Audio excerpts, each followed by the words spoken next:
Good morning, everyone. Let's wait for 1 or 2 minutes more for all students, and then we will start the session.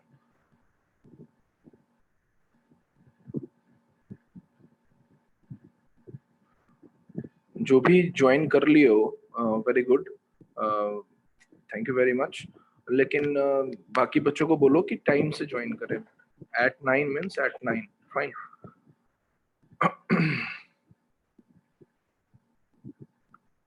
So just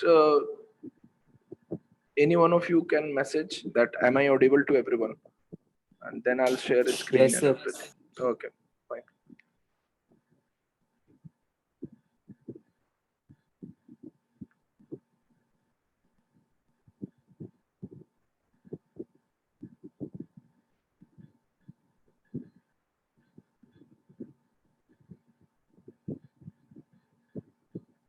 Sachin, Hrithik, time पे आया करो.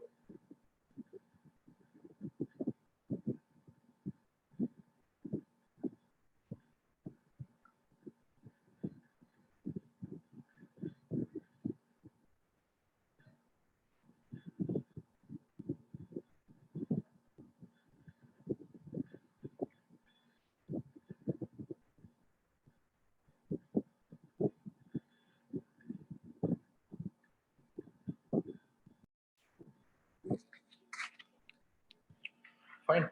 So just be alert, and I'll ask some question, and most of the part we will finish it today only.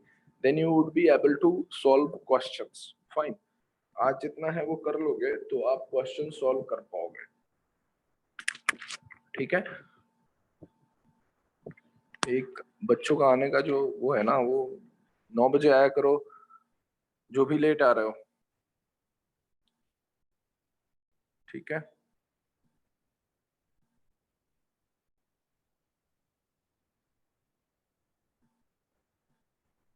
Abhishek Verma, unmute, mute yourself.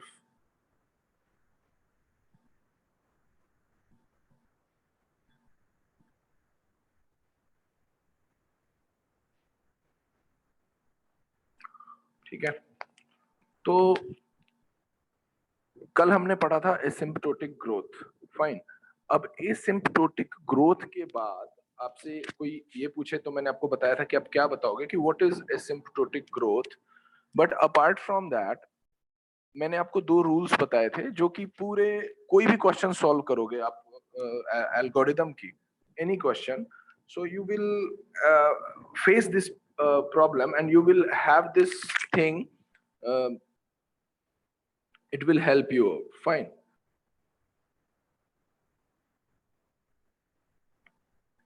So my point is कि वो 2 terms जो आपको मैंने कल सिखाया था वो क्या था, वो 2 रूल्स क्या थे. एक तो discard the constant value, remember. How, I mean, maybe it will be a large number or something, but what we have to do, we have to discard that constant value. ठीक है. तो एक बार मैं आपको बताता हूँ कैसे आप इसको कर सकते हो.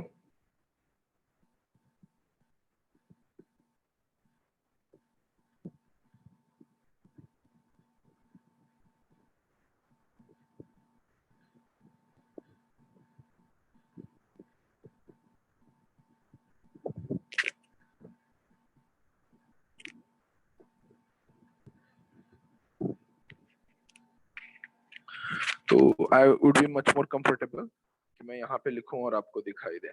ठीक है. तो अभी देखना ये कैसे काम करता है. तो मैं एक छोटी सी चीज आपको बताऊंगा, फिर मैं प्रैक्टिस सेशन पे भी आऊंगा.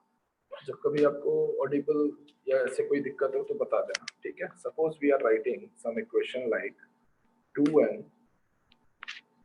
+ 1. तो ये किस टाइप का इक्वेशन होगा? लीनियर. इसमें तो कोई दिक्कत नहीं है ना कि ये लीनियर इक्वेशन होगा. अगर ये लीनियर इक्वेशन होगा तो आप इसका जब कॉम्प्लेक्सिटी आपको निकालने के लिए कहा जाएगा, या फिर अगर आपको इसका इक्वेशन का बताया जाएगा कि क्या करना है,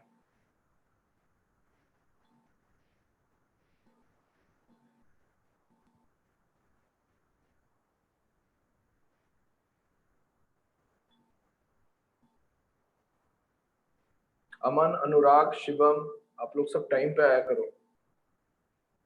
I'm just I'm ignoring this for today only. Remember, so I'll not allow late in the class. Fine, unless or until there is some problem. Fine. I'm also getting disturbed. ऐसे tandem टूटता है.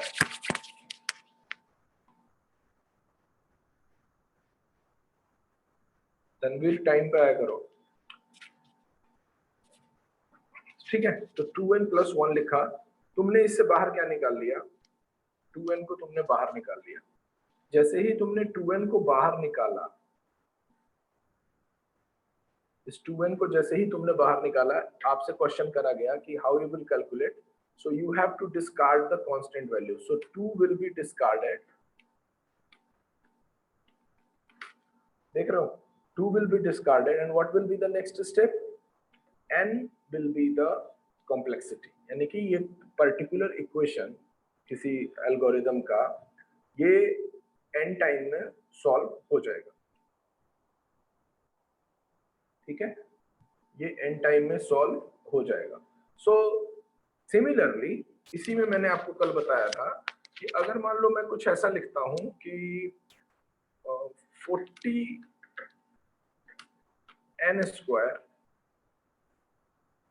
ठीक है, plus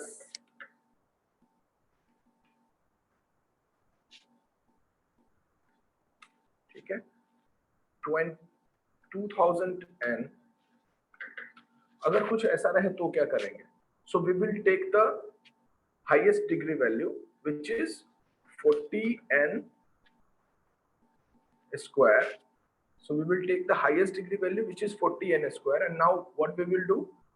We will discard the constant value. So when we will discard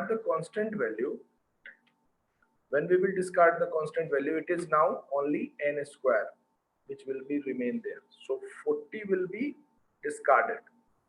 So just two rules we have to follow. 40 discard हुआ, n2 आ गया, n² आ गया, sorry. ठीक है, अब इस पर्टिकुलर एल्गोरिदम का कॉम्प्लेक्सिटी क्या होगा? इस पर्टिकुलर एल्गोरिदम का जो कंप्लीशन टाइम है वो क्या होगा? n², only n². ठीक है, तो ये इसका आंसर हो गया, और अगर ये लीनियर है तो इसका आंसर ये हो गया. अब सिमिलरली जब आप इससे बड़ा इक्वेशन सॉल्व करोगे तो क्या होगा वो देखना.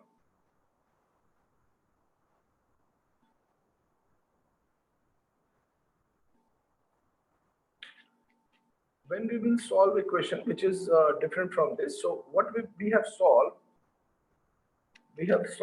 a kind of problem which is very much linear in nature. We solve a kind. हाँ, कोई इशू है?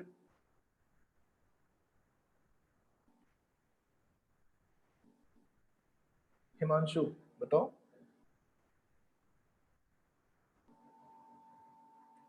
हिमांशु, कोई डाउट है? Okay, should I proceed? ठीक है, तो एक बार इसको ध्यान से समझना. अब जब ये n² वाला प्रॉब्लम है तो फिर इसको हम क्या बोलेंगे? क्वाड्रेटिक. ठीक है, तो क्वाड्रेटिक इक्वेशन को हम ऐसे सॉल्व करते हैं. अगर मैं इसमें थोड़ा सा चेंज कर देता हूं, अगर मान लो कि मैं एज इट इज इसको यहाँ से कॉपी करूं और यहाँ पे मैं इसको पेस्ट कर दूं और इस n को मैं n³ कर दूं. ठीक है, यहाँ पे मैं इसको n² कर दूं. ठीक है, तो ये पॉलिनोमियल काइंड ऑफ प्रॉब्लम हो गया. तो पॉलिनोमियल काइंड ऑफ प्रॉब्लम हो गया, तो अब क्या करेंगे इसमें? अगर ये पॉलिनोमियल काइंड ऑफ प्रॉब्लम हो गया, सो द क्वेश्चन इज कि सर आपने तो बताया था कि दो रूल्स चलेंगे, discard the constant value and take the maximum और largest expression of the equation. So we will take that in each and every case. No such exception जहां पे हम इसको इग्नोर करेंगे. So what we will do, we will take 4n³ outside. ये 4n³ को हमने यहाँ लिया, ये फर्स्ट टाइप है. ठीक है, अब ये 4n³ हमने ले लिया. सेकेंड स्टेप मैंने क्या बोला था? कि सॉरी, सेकेंड स्टेप मैंने क्या बोला था कि discard the constant value, whether the constant value is very much large और small, it is not mattering. So when we will discard it, the complexity will be calculated like n cube. ठीक है, तो कहीं से कोई दिक्कत नहीं, समझ में आ रहा होगा आपको, आई होप सो. दिक्कत आएगी तो आप पूछोगे सीधा, ठीक है, विदाउट एनी डाउट. ठीक है, तो ये कौन सा टाइप ऑफ इक्वेशन था? पॉलिनोमियल. ठीक है, तो ये पॉलिनोमियल टाइप ऑफ इक्वेशन था. डोंट वरी, जो भी ये मैं पढ़ा रहा हूँ ये मैं आपको शेयर कर दूंगा, ये जो ऐसे क्लास में मैं बता रहा हूँ, ताकि तुमको भी कोई दिक्कत हो तो तुम इसको वापस देख सको.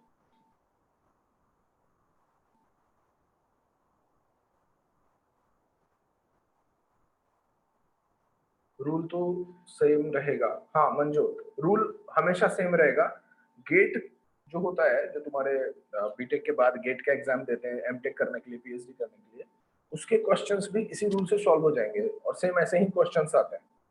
ठीक है, क्वेश्चन का कंसेप्ट बस सही रहे तो अपने को कहीं पे भी कोई दिक्कत नहीं आएगी. सेकेंड थिंग कि whenever you will log in into your code quotient account and you will see the question, I'll show you, I'll show you also, but you have to go through with the concept and all.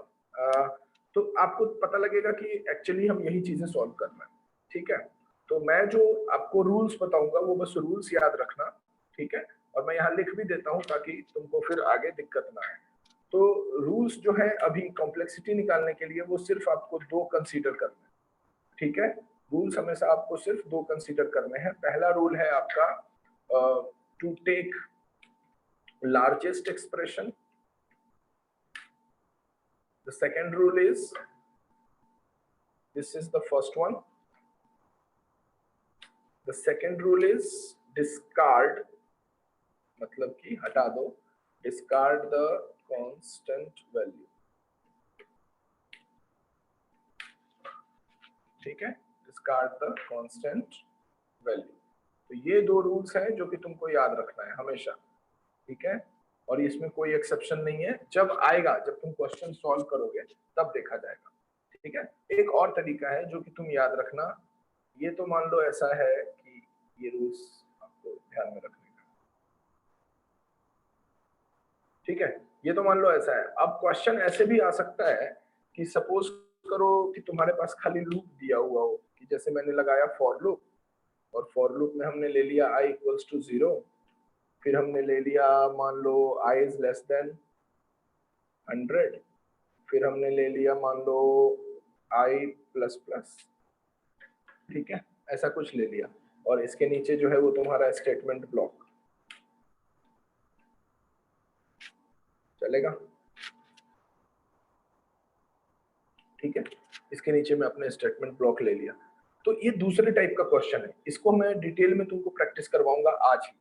Don't worry about that. Fine, first of all we have to go through with the first type problem, जिसमें तुम्हारे पास equation होगा. ठीक है, तीसरा equation क्या हो सकता है, इस वाले फॉर लूप पे मैं अभी आऊंगा. ठीक है, इस पे मैं आऊंगा अभी.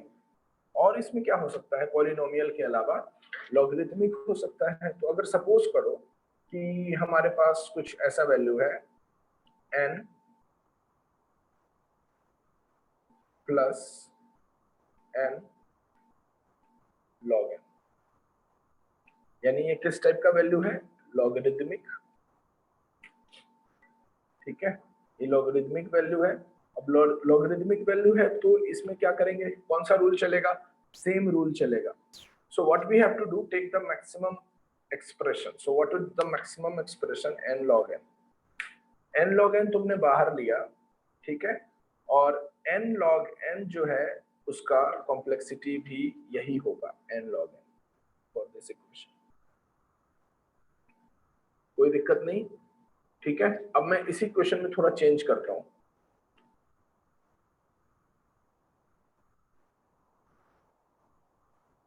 n स्क्वायर, इसमें तो कोई रूल ही नहीं होगा.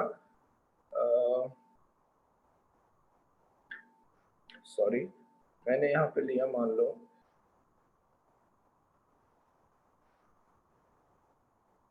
Plus log N. अभी इसमें मैक्सिमम एक्सप्रेशन कौन होगा? डेफिनेटली एन स्क्वायर होगा ना, एन स्क्वायर। तो अभी तो यहां से ये एन स्क्वायर ही बाहर निकलेगा, ठीक है। यहां पर किसी को डाउट तो नहीं है।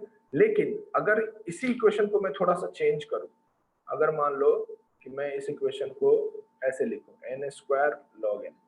अब मैं यहाँ कॉपी करूं, इसी को नीचे मैं लिखता हूं अगर ऐसे, एन स्क्वायर, और इस एन स्क्वायर के तुरंत बाद मैंने लिख दिया लॉग एन, ठीक है। अब यहाँ पे लिख दिया मैंने एन। अब किसको चुनेगा ये? Definitely n square log n. तो मैंने क्या करा, इस वाले पार्ट को हमने बाहर ले लिया, ठीक है। अब यहाँ पे मान लो कि 500 होता, तो क्या होता नेक्स्ट स्टेप में? Discard the constant value. तो भी हमारे पास सिर्फ क्या निकलता? एन स्क्वायर लॉग एन, ठीक है। अब एन स्क्वायर लॉग एन निकलता तो कॉम्प्लेक्सिटी भी हमारी कितनी होती? N square log n. सही है, समझ में आ रहा है? इसमें किसी भी बच्चे को कोई दिक्कत है यहां तक? कुछ चैट्स पढ़े मैं देख लेता हूँ। सर रूल तो सेम रहेगा, n log n, n two repeat कर दो, एन स्क्वायर लॉग एन, ठीक है। हिमांशु तुम समझ गए। विजया बता रही है रिपीट करने को। विजया अनम्यूट करो, अनम्यूट करो अपने आप को। एक बार बताओ कहाँ से, लॉगिन वाला या उससे पहले वाला? सर लॉगिन वाला रिपीट कर दो एक बार। ओके ठीक है।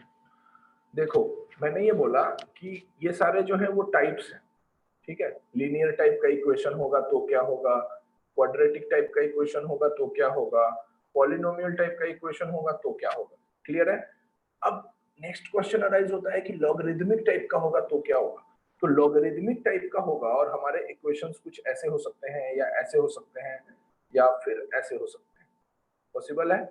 तो इस केस में ये बोल रहा है कि जब आप n plus n log n लेते हो तो यहां से n लॉग एन बाहर आएगा डेफिनेटली, ठीक है, क्योंकि माइनस में तो ये है नहीं, तो लॉग वाला पार्ट बाहर आएगा।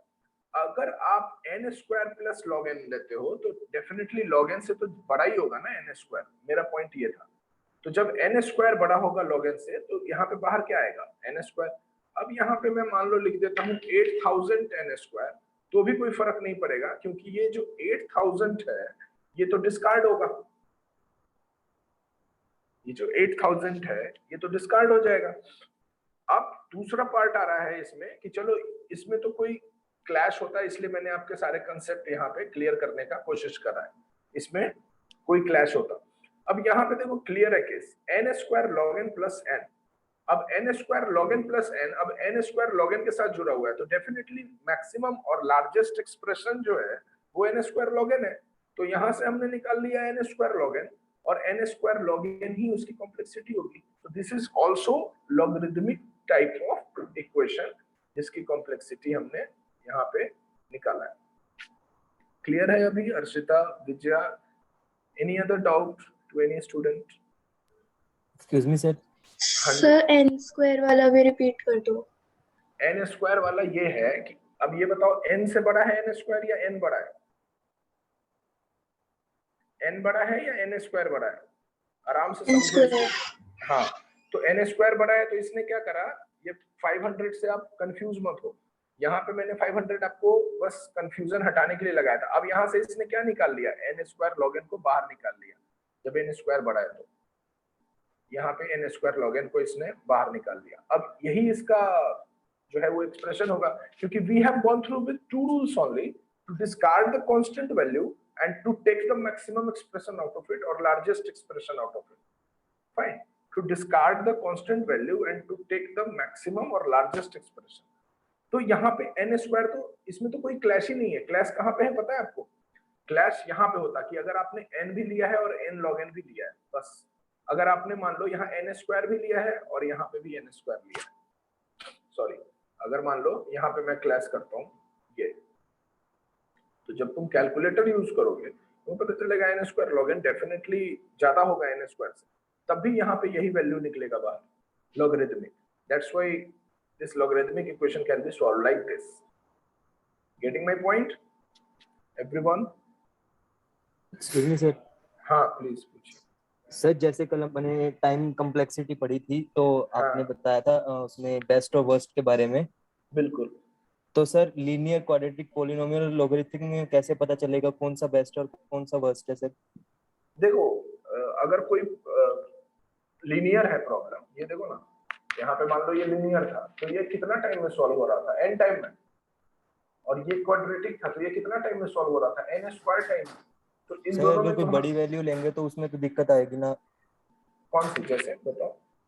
सर कोई जैसे मैक्सिमम वैल्यू ले लेंगे कोई भी, तो उसमें अगर टाइम कॉम्प्लेक्सिटी करनी है तो सर उसमें कोई मतलब अकॉर्डिंग टू ग्राफ वगैरह नहीं पता चल सकता अभी? नहीं, ग्राफ से आपको पता ही नहीं करना है, इसका आपको पूरा मैनुअली कैलकुलेट करना है। समझ रहे हो? इसके लिए कोई कैलकुलेटर नहीं आता कि आपको करना है। मेरी बात समझो, अगर ये बात बोल रहा है कि लीनियर है, अगर मान लो कि कोई प्रॉब्लम जो है वो इस वाले केस में समझो, बेसिकली वो इक्वेशंस होता है, इसको मैं एज इट इज येलो में करता हूँ। ये देख रहे हो इक्वेशन? Yes sir. जो भी हो, क्या नाम है आपका? चिराग से। चिराग। अब इस इक्वेशन को देखो, ये कितना टाइम में सॉल्व कर रहा है? इसमें आपको साफ साफ क्या दिख रहा है कि या तो वो 100 के छोटा हो या फिर 100 के बराबर हो। ये समझ में आ रहा है आपको क्लियरली? Yes sir. ठीक है ना? अब इसमें आपको बता दिया इसने कि ये 100 पे तो इसको खत्म होना ही है, तो ये कांस्टेंट टाइम में खत्म हो रहा है या नहीं, ये बताओ। Yes sir. कांस्टेंट टाइम में हो रहा है ना? तो जो O आएगा, OH आएगा, वो जब आएगा तो मैं आपको बताऊंगा। सपोज करो कि ये ऑर्डर है, तो ऑर्डर ऑफ कांस्टेंट टाइम हमेशा ऑर्डर ऑफ 1 में खत्म हो जाता है, तो कोई दिक्कत नहीं, जीरो हो नहीं सकता है ना? अनम्यूट कर लो तुम अपने आप को, आंसर यस दे। सर। अब आ जा रही है। कांस्टेंट जो है कांस्टेंट टाइम में खत्म हो रहा है, क्यों? क्योंकि यहाँ पे आपको पता है कि ये 100 टाइम में खत्म हो रहा है। Yes sir. क्लियर है? अब मैं यहाँ पे Yes, sir. चेंज करता हूँ, ये मैंने कर दिया चेंज, ये n टाइम में खत्म हो रहा है। ठीक है? अब यही 1 जो है, अब यहाँ पे देखो, वो n टाइम में बदल जाएगा। ठीक है? अब मैं Yes, इसी sir. प्रोग्राम को n स्क्वायर टाइम में सॉल्व कर रहा हूँ, तो यही ऑर्डर जो है वो n स्क्वायर में बदल जाएगा। यही जो है ऑर्डर वो n स्क्वायर में बदल जाएगा।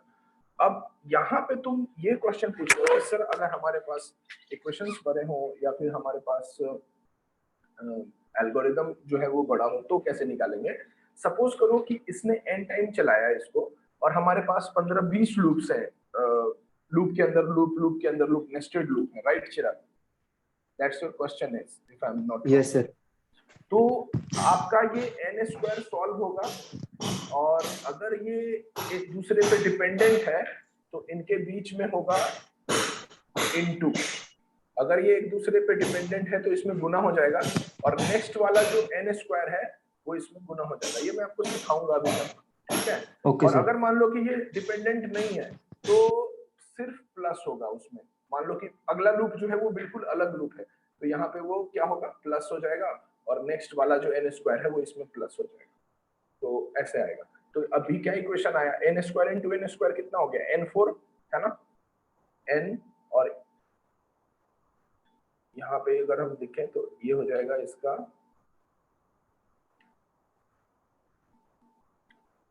n, और पावर हो गया 4, और फिर क्या हुआ?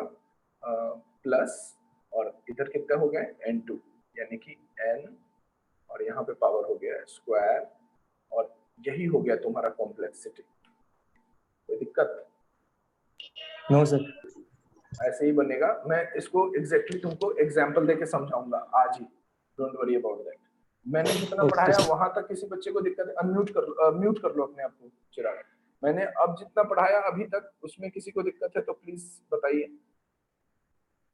अभी तक जितना आप लोगों ने पढ़ा, और ये जो मैंने अभी चिराग ने क्वेश्चन पूछा था, यहाँ तक जो मैंने बताया, इसमें अर्शिता का है n2 log n। हो गया था अर्शिता, सर, वो बता दिया आपने। अच्छा एक चीज और है कि हाँ। सर जैसे आपने कल हमें ये बताया था कि टाइम कॉम्प्लेक्सिटी डिपेंड करती है साइज ऑफ इनपुट पे, बिल्कुल। और नंबर ऑफ डेटा आइटम्स पे। तो सर वो इनपुट के डेटा टाइप पे भी वेरी करेगी, जैसे इंट फ्लोट वगैरह उस पे भी वेरी करेगी?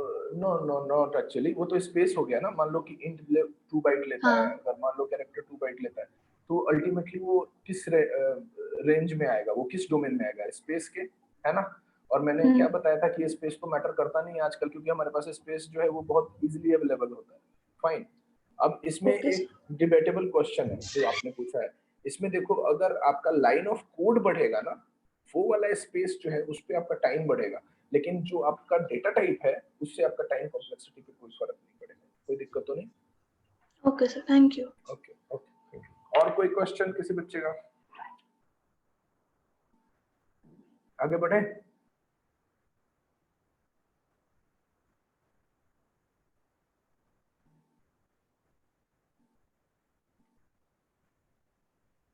मंजोत, हिमांशु, अमान। ओके। अब देखो, नेक्स्ट वाला जो क्वेश्चन है, जो मैं अभी आपको कंसेप्ट क्लियर करूंगा before coming to the exam. अभी हम sorry, before coming to the practice question, अभी हम प्रैक्टिस क्वेश्चन पे नहीं कूदेंगे, ठीक है। लेकिन आप लोग क्या करोगे कि जो आपको मैंने नोट्स भेजा है, एक बार उसको गो थ्रू करोगे, उसके बाद आप अपने कोड क्वेश्चन को लॉग इन करके उसकी थ्योरी पढ़ोगे, तब आप ऐसे ही क्वेश्चंस पुट अप कर पाओगे जो अभी आपने किया है, ठीक है। आप उसको भी पढ़ोगे और उसके अलावा जो मैं बताऊंगा वो पढ़ोगे। अगर कोई क्लैश हुआ तो आप बोलोगे सर आपने ऐसा बोला था पर ऐसा हो नहीं रहा है। That will be a perfect way to get clear all the concept. Fine. अब देखो, तो अभी मैंने जो आपको बताया इसमें सिर्फ इसकी अगर समरी में पूछूं आपसे कि अभी अभी जो हमने पढ़ा उसकी समरी क्या होगी, उसकी समरी ये है कि there are two ways that we can get the complexity of any problem, whether it is in the form of equations or whether it is in form of loops or programs. Fine. So I'm coming to program also. So suppose अगर तुमको algorithm efficiency दिया हुआ है, ये वाला question तुम solve कर लोगे। इसमें एक और क्वेश्चन है, सपोज करो एक्सपोनेंशियल हो, ये भी बता देता हूँ।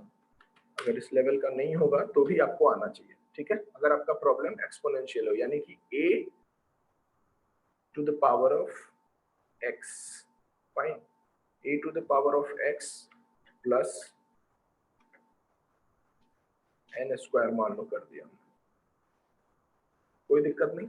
अगर कुछ ऐसा क्वेश्चन हो, यानी कि इसको आप और कैसे लिख सकते हो कि 10 to the power of x की जगह पे कुछ और लिख दो 10, ठीक है। और फिर आप इसको लिख सकते हो प्लस n स्क्वायर। ये सबके समझ में आया? एक्सपोनेंशियल इक्वेशन ऐसा ही होता है ना। अगर हम रिकॉल करें कि हमने 12th में क्या पढ़ा है, तो यही एक्सपोनेंशियल इक्वेशन होता है। तो इसमें तुमको समझने वाली ये चीज है कि if you are getting equations like this means exponential form, then what we will do, what we have to take. Rule number 1 क्या सिखाया था आपको? To take the largest expression. So what expression we will take now? We will take 10 to the power 10 outside, ठीक है। इसको हम बाहर ले लेंगे, 10 to the power 10 को मैं यहां से कॉपी करता हूं और इसको मैं वापस पेस्ट करता हूं। तो हमने 10 to the power 10 को यहां से बाहर ले लिया। अब बोल रहा है कि अगर इसमें कोई कांस्टेंट है तो उसको डिस्कार्ड कर दो, but there is no constant here. I mean everything is a to the power x।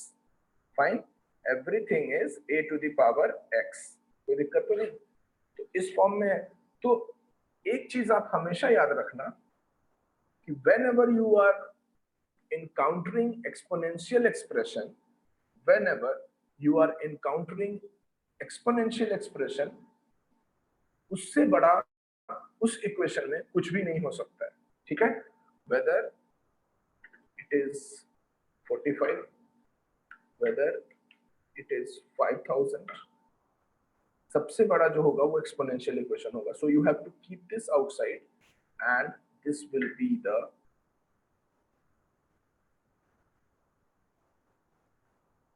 complexity of this particular problem. Fine. So what we have gone through with linear, quadratic, constant. Before linear we have gone through with constant also. अभी जब इसमें पूछा था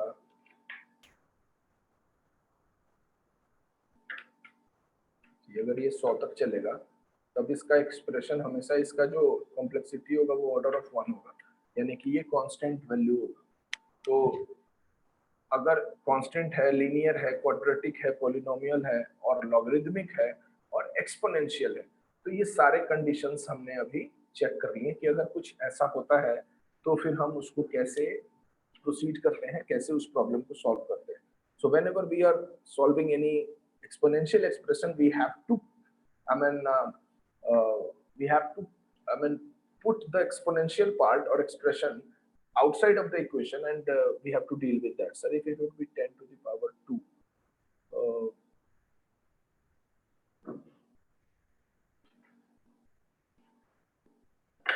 गौरव ये देखो, अगर मान लो कि इसको तुम सॉल्व करके देखना कि 10 to the power 2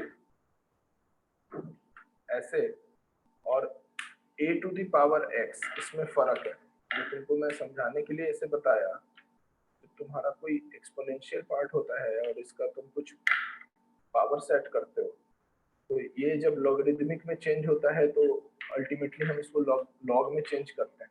fine. So if the difference is that much big, getting my point, so if the difference is that much big, we can calculate it. Otherwise exponential से बड़ा तो कभी भी नहीं होगा। अगर तुम वहां पे अब 10.1 दे दो इसका power 1, it doesn't mean anything. अगर वो एक्सपोनेंशियल है तभी वो a to the power x के फॉर्म में आया है, फिर उसको लॉगरिदमिक में तुम चेंज कर सकते हो। Fine. So you need to clear the logarithmic concept. अगर तुम बोलोगे तो मैं वो बता दूंगा कल वापस। Getting my point? समझ रहे हो गौरव? है ना, ये एक्सपोनेंशियल वाला पार्ट है भाई। तो एक्सपोनेंशियल वाला पार्ट आप जानते हो कि वो हमेशा बड़ा होता है, लॉगरिदमिक वाला पार्ट उससे छोटा होता है। तो एक बार आप जो है एनसीईआरटी या फिर आरएस अग्रवाल जो भी अपनी 12th में पढ़ा था वो वापस देख लेना या फिर गूगल कर लेना तो समझ में आ जाएगा। ठीक है, एक्सपोनेंशियल हमेशा बड़ा होएगा। अगर वो छोटा होता है तो देयर इज नो पॉइंट कि हम उस इक्वेशन को एक्सपोनेंशियल फॉर्म में लिखें। अगर वो लिख रहा है तो आप हमेशा उसमें टाइम वेस्ट मत करना, एक्सपोनेंशियल पार्ट को बाहर लेना और उसका आंसर निकाल के क्वेश्चन सॉल्व कर देना। It must come under the category of MCQs and all. Fine. So these are the things. और कोई क्वेश्चन गौरव के अलावा? Anyone? Keep asking such questions, not an issue. I am just clearing the facts. ये पुराना concept है। और कोई question किसी बच्चे का? यहाँ कोई दिक्कत तो नहीं? लूप पे आए, प्रोग्रामिंग लिख के बताऊं कि प्रोग्राम का कैसे निकालोगे आप? ठीक है, so that you can be much more comfortable in programming part also. ये तो हो गया, तुमको सिखाया मैंने कि एक्सप्रेशन या इक्वेशन का कॉम्प्लेक्सिटी कैसे निकालते हैं। अब आप सीखो कि कोई प्रोग्राम का कॉम्प्लेक्सिटी कैसे निकालते हैं। Whenever you are having programs, so how you will calculate the complexity of that particular program। ठीक है, ये निकालने के बाद ये जब तुम कैलकुलेट कर लोगे, इसका मैं अभी बेसिक बताऊंगा। बेसिक बताने के बाद दूसरा फेज में मैं आपको बताऊंगा OH एसिम्प्टोटिक नोटेशन फिनिश करेंगे। एसिम्प्टोटिक नोटेशन फिनिश करने के बाद मैं बड़े प्रोग्राम्स का बताऊंगा। तो ये तीन चीज हम आज के क्लास में करने वाले हैं। ठीक है, कल आप प्रैक्टिस कर सकते हो इसके कोई भी क्वेश्चंस को, और कोई भी क्वेश्चन जो है आपको प्रैक्टिस करने का टाइम मिलेगा कल के कोड क्वेश्चन में। तो आज आप दिन भर प्रैक्टिस करना, कल आप पूछ भी सकते हो। I will need some time, I'll solve it and I'll clear that concept also. Fine. तो जो अभी कंसेप्ट बच जाएगा वो मैं आपको कल भी बताऊंगा, लेकिन ये 3 पॉइंट जो मैंने बोले हैं वो अभी मैं फिनिश करूंगा। कौन कौन सा? कि अभी आपने इक्वेशन का कॉम्प्लेक्सिटी निकालना सीखा। दूसरा पॉइंट में आप छोटे मोटे प्रोग्राम्स का सीखोगे। फिर एसिम्प्टोटिक नोटेशंस फिनिश करेंगे, उसकी ग्राफ कैसे कैलकुलेट होती है, कैसे बनती है, वो फिनिश करेंगे। और ये 3 चीज हम आज फिनिश कर देंगे। ठीक है ना? तो अभी मैं आपको सिखाता हूँ कि जब हम प्रोग्राम लिखते हैं तब कैसे ये काम करता है। ठीक है, तो यहाँ से शुरू करते हैं। इसको मैं आपके लिए सेव कर देता हूँ। जितना मैं पढ़ाऊंगा उतना मैं डेली आपको मेल कर दूंगा। अब यहाँ पे देखो ये कैसे काम करता है। अगर मान लो कि मैं एल्गोरिदम एफिशिएंसी की बात करूँ, ठीक है, अगर मैं एल्गोरिदम एफिशिएंसी की बात करूं तो ये काम कैसे करता है। अगर सबसे पहले क्या होता है, लीनियर लूप। सबसे पहले हमने लीनियर इक्वेशन ही तो पढ़ा है। तो लीनियर लूप में आपको हमेशा ये ध्यान रखना है कि whenever, ध्यान से सुनना, whenever we have to calculate the efficiency of algorithm that has a single loop, remember always, when we have to calculate the efficiency of algorithm that has a single loop, तो क्या करेंगे अगर single loop होगा? तो यहाँ पे हम क्या करेंगे? We need to first determine the number of times the statement in the loop will be executed. What we need to do? We need to calculate, or we need to first determine, calculate लिख लेते हैं, calculate the number of times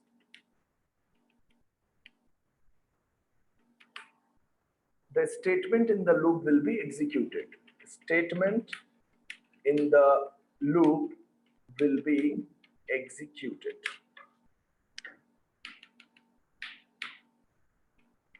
समझ में आ रहा है? अब अगर ये बात आपको समझ में आ गई तो अपना काम हो गया फिर, ठीक है? इसको थोड़ा क्लियर करता हूं ताकि तुम्हें दिखाई दे अच्छे से, ठीक है? अब देखो, ठीक है? ये आप ध्यान रखना, मैं इसको सेव कर रहा हूं, तो ये सारे रूल्स में ही आते हैं। अगर तुम एल्गोरिदम एफिशिएंसी लीनियर के लिए निकाल रहे हो तो क्या करोगे, ठीक है? अब यहाँ पे आ जाते हैं प्रोग्राम पे। मान लो कि ये वाला था, है ना, ऐसा ही प्रोग्राम था ना, और उसके नीचे जो है स्टेटमेंट ब्लॉक लिखा हुआ था। तो हम क्या करते हैं, यहाँ से फॉर लूप को पिक करते हैं ताकि मुझे बार बार लिखना ना पड़े, थोड़ा टाइम बच जाए, और यहाँ पे इसको पेस्ट कर देते हैं, ठीक है? और इसके जस्ट नीचे क्या था हमारा? ब्लॉक। अब ये वाला ब्लॉक कब तक चलेगा? ये किस पे डिपेंडेंट है? फॉर लूप पे। यहाँ तक किसी बच्चे को मेरे ख्याल से कोई दिक्कत नहीं होगी, ये फॉर लूप पे डिपेंडेंट है। तो अगर मैं यहाँ पे लिखता हूँ इक्वल्स टू हटा के 100 कर देता हूँ और आई को प्लस प्लस करवाते हैं, तो हम यहाँ पे लिख सकते हैं एक चीज कि 100 इज द लूप फैक्टर, लिख सकते हैं ना, 100 इज द लूप फैक्टर, कोई दिक्कत नहीं। So we have already said कि एफिशिएंसी जो है, हमने क्या बोला है, एक अगर इसको शॉर्ट में लिखें, एफिशिएंसी जो है वो डायरेक्टली प्रोपोर्शनल है नंबर ऑफ आइटरेशंस के, ठीक है? तो प्रोपोर्शन वाला साइन मेरे को यहाँ दिख नहीं रहा है, सो डायरेक्टली याद रखना, ये प्रोपोर्शनल है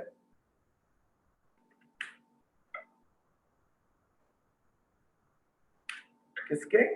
नंबर ऑफ आइटरेशंस के। यही पढ़ा है ना हमने ऊपर, जो ऊपर में मैंने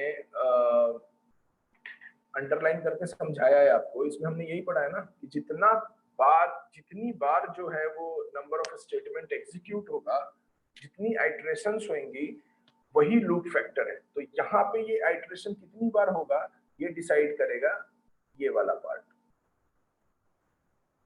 ठीक है? और ये वाला पार्ट डिसाइड करेगा, so we can say that 100 is the loop factor.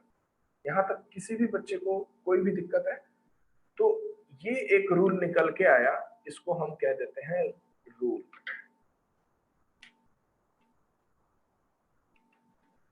चलेगा? अब ये आपके याद रखने के लिए मैंने बता दिया है, ताकि आपको कोई पूछे तो आप इसको बता सको, ठीक है? Efficiency is directly proportional to number of iterations. तो ये लीनियर टाइप का इक्वेशन है, इसमें नंबर ऑफ आइटरेशंस जो है वो कितना चला? 100 चला, ठीक है? 100 चला तो ये कांस्टेंट टाइम में फिनिश हो रहा है, ठीक है?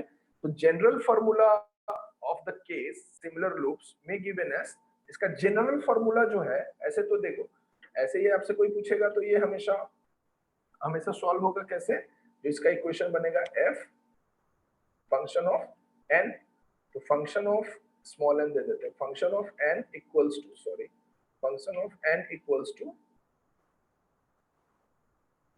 कांस्टेंट टाइम में सॉल्व हुआ है, ठीक है? 100 में फिनिश हो रहा है। अब मैं इसी इक्वेशन को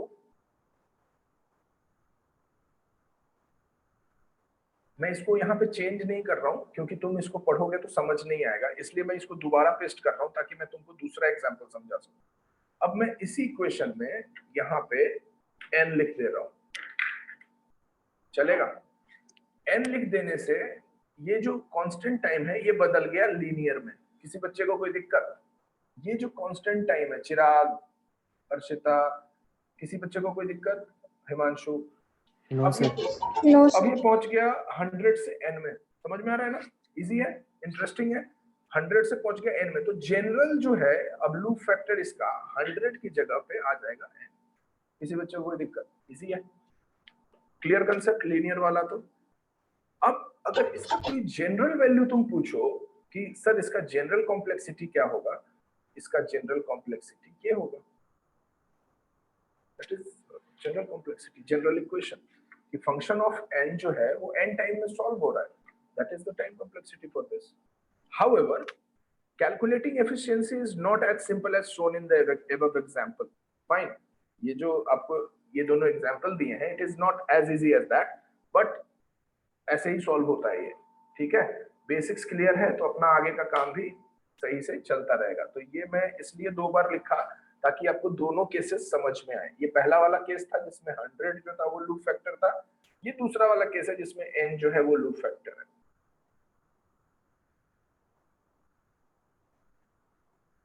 ठीक है, अब एक चीज और, अगर मैं बोल रहा हूँ कि ये इतना इजी नहीं है सॉल्व करना, तो मैं इसमें एक चेंज और दिखा सकता हूँ कि ये इजी क्यों नहीं है। तो मैं इसको थोड़ा टफ कर देता हूँ। यहाँ से मैंने इसको कॉपी करा और यहाँ पे मैंने इसको पेस्ट करा। अब ये वाला पार्ट हटा दो। अब जो भी चेंजेस हैं वो हम लूप के अंदर करेंगे। तो लूप को हमने चलने दिया 100 तक, लेकिन i जो है वो प्लस प्लस नहीं जाने दिया, हमने लिखा i प्लस इक्वल्स टू 2। समझ में आ रहा है? तो स्टेटमेंट कितनी बार एग्जीक्यूट होगा और किस स्पीड से होगा, अब तो ये उस पर डिपेंड करेगा ना, कितनी बार एग्जीक्यूट होगा और किस स्पीड से होगा, ये उस पर डिपेंड करेगा। तो थोड़ा कॉम्प्लेक्स बढ़ाया, कॉम्प्लेक्सिटी इसकी बढ़ाई, थोड़ा सा डिफरेंस बढ़ाया, नीचे statement block as it is चल रहा है। ये मैंने लिख दिया यहाँ पे केस 3, ताकि तुम जब इसको पढ़ो तो समझ में आ जाए। ठीक है, so here the number of iteration is half of the number of loop factor। number of iteration, जो number of iteration है वो डायरेक्टली प्रोपोर्शनल था एफिशिएंसी के, कि कितने बार वो iteration होगा, यानी कि how many times the function will repeat itself, that is directly proportional to the efficiency। हमने यही पढ़ा था, मैंने यहाँ पे देखो अंडरलाइन भी कर दिया था। ठीक है, तो कुछ गड़बड़ नहीं है, बस केसेस के साथ साथ चीजें भी बदल रही हैं। ठीक है, तो अब क्या होगा, स्टेटमेंट ब्लॉक पे आते हैं। तो अब यहाँ पे जो नंबर ऑफ इटरेशन है इस केस 3 में, यहाँ पे हम लिख सकते हैं द नंबर ऑफ इटरेशंस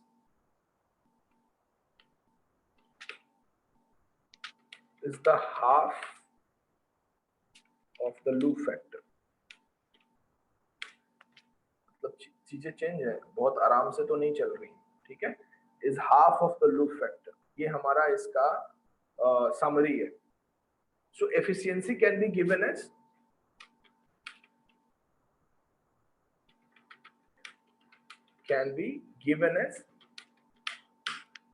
ये डायरेक्टली प्रोपोर्शनल किसके होता है? We have given that the efficiency is directly proportional to the number of iterations। तो i प्लस प्लस जो है वो n टाइम्स तक चला तो उसका n हो गया एफिशिएंसी।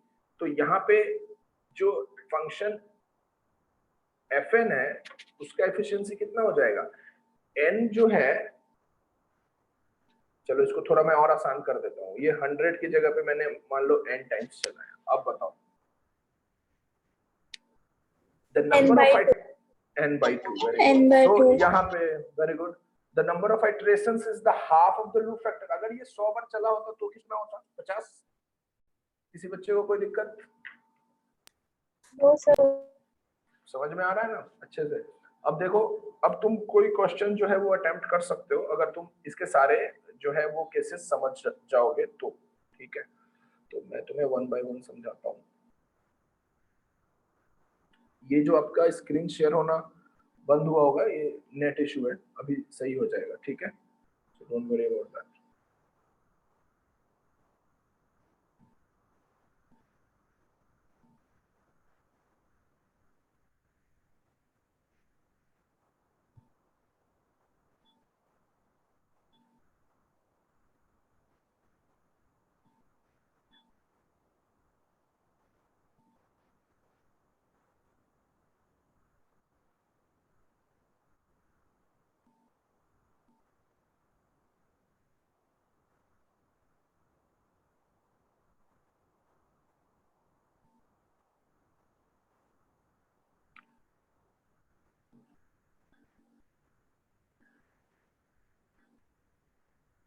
हिमांशु, जब तक ये नेट कलेक्ट होता है, ऑर्डर ऑफ वन और एन, तो इसका क्यूब कैसे होता है, अगर समझ रहे हो? आई गेस अब समझ में आ गया होगा Himanshu. Okay, getting it connected in a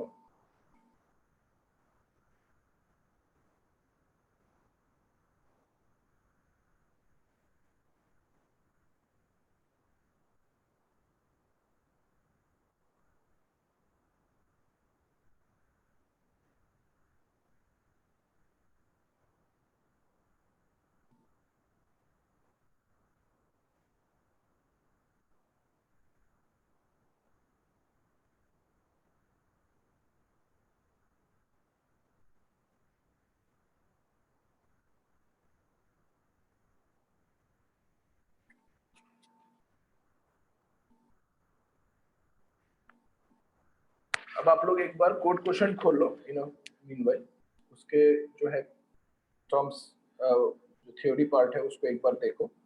and you are all having 5 minutes. 5 minutes के बाद मैं फिर वापस आपको शुरू करूंगा। What if there are two different inputs?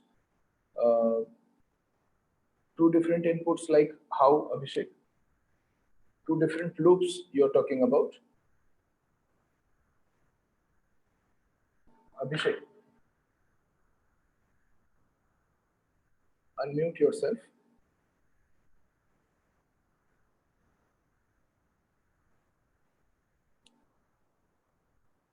दोनों पैरामीटर के लिए अलग अलग निकलेगा। अभी बताया था ना जब चिराग ने पूछा था कि अगर मान लो दो पैरामीटर्स हैं, तो पहले वाले के लिए मान लो n/2 आया, अभी दूसरा वाला पैरामीटर के लिए मान लो n आता, तो n प्लस n/2, यानी कि 2n प्लस 1/n उसका हो जाता। तो सिर्फ इनटू हो सकता है या फिर प्लस हो सकता है। ठीक है, और अगर जरूरत पड़ी तो जीरो तो नहीं होएगा ना, जीरो और माइनस पॉजिटिव इंटीजर के लिए काम करता है। अभिषेक,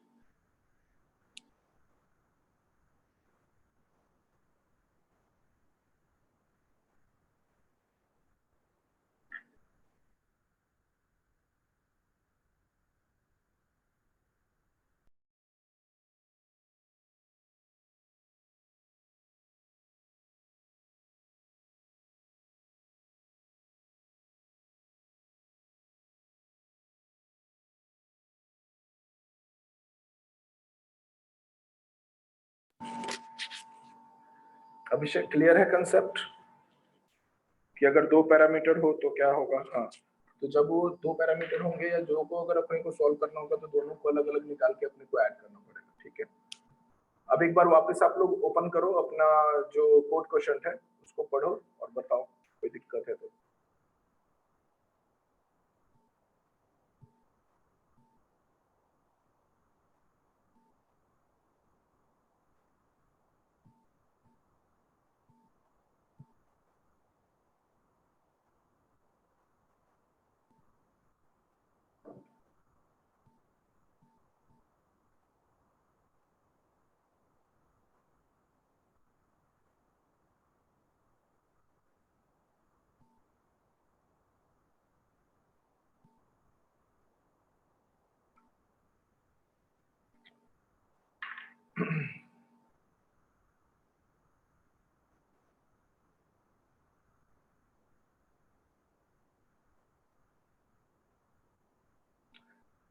efficiency means how fast the program works, how fast the program execute, ठीक है।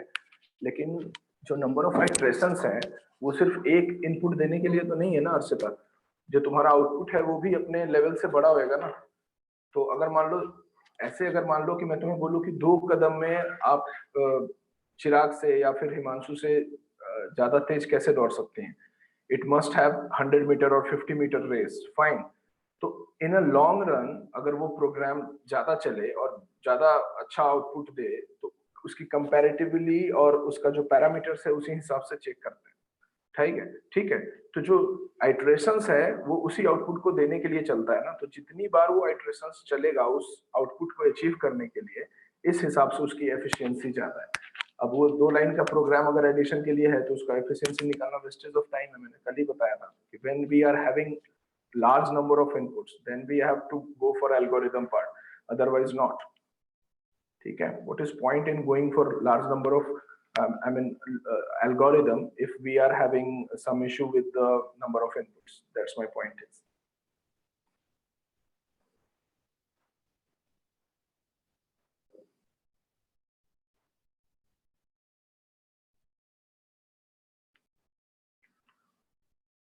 आप लोग एक बार उसको पढ़ो और फिर क्वेश्चंस रेज करो। I am getting connected in a meanwhile, fine.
और कोई क्वेश्चन है किसी बच्चे का? Are you everyone has to go through with the code question part, theory part, and let me know if there is any kind of question you are having.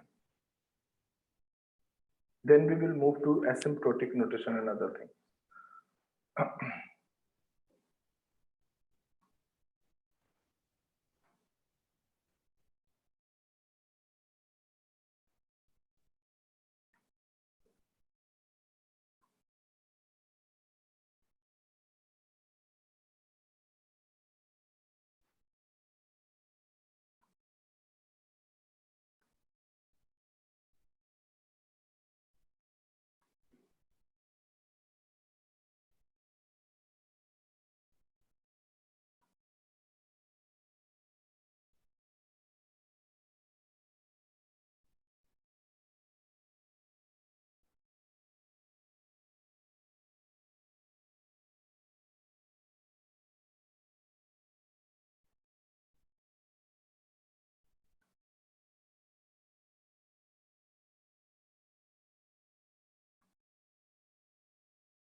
ठीक है, अब आओ देखते हैं नेक्स्ट केस जो इसी से रिलेटेड हो सकता है, तो आप बताना उसका आंसर क्या होगा। ठीक है, आई एम वेरी हैप्पी कि आपने इसका आंसर सही बताया अपने से।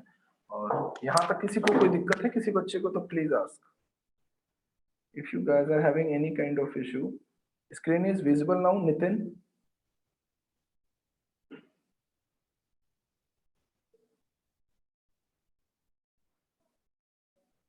Nitin, okay. So the second case could be कि अगर तुम्हारा अभी लॉगरिथमिक इक्वेशन सॉल्व करना सीखा था ना अभी आपने यहाँ पे ये वाला पार्ट, तो मैंने डायरेक्ट इक्वेशन आपको बताया था, है ना। यहाँ पे ये लॉगरिथमिक जो आपको सिखाया था, इसमें खाली आपको सिखाया था कि कैसे आप इसमें इक्वेशंस का निकालते हो। लेकिन अगर मान लो तुम्हारे पास कोई प्रोग्राम है तो ये कैसे काम करता है, बिल्कुल बेसिक है ना। अभी आपको ज्यादा डिटेल में इसमें नहीं जाना है क्योंकि वो अभी आएगा आपसे आप नेक्स्ट वाले फेज में, और फिर आप समझोगे इसको अच्छे से, ठीक है ना। तो वो अभी आएगा, don't worry about that. But basic समझना कि ये कैलकुलेट कैसे करता है, फिर तुम किसी भी प्रोग्राम का कैलकुलेट कर लोगे, ठीक है। सो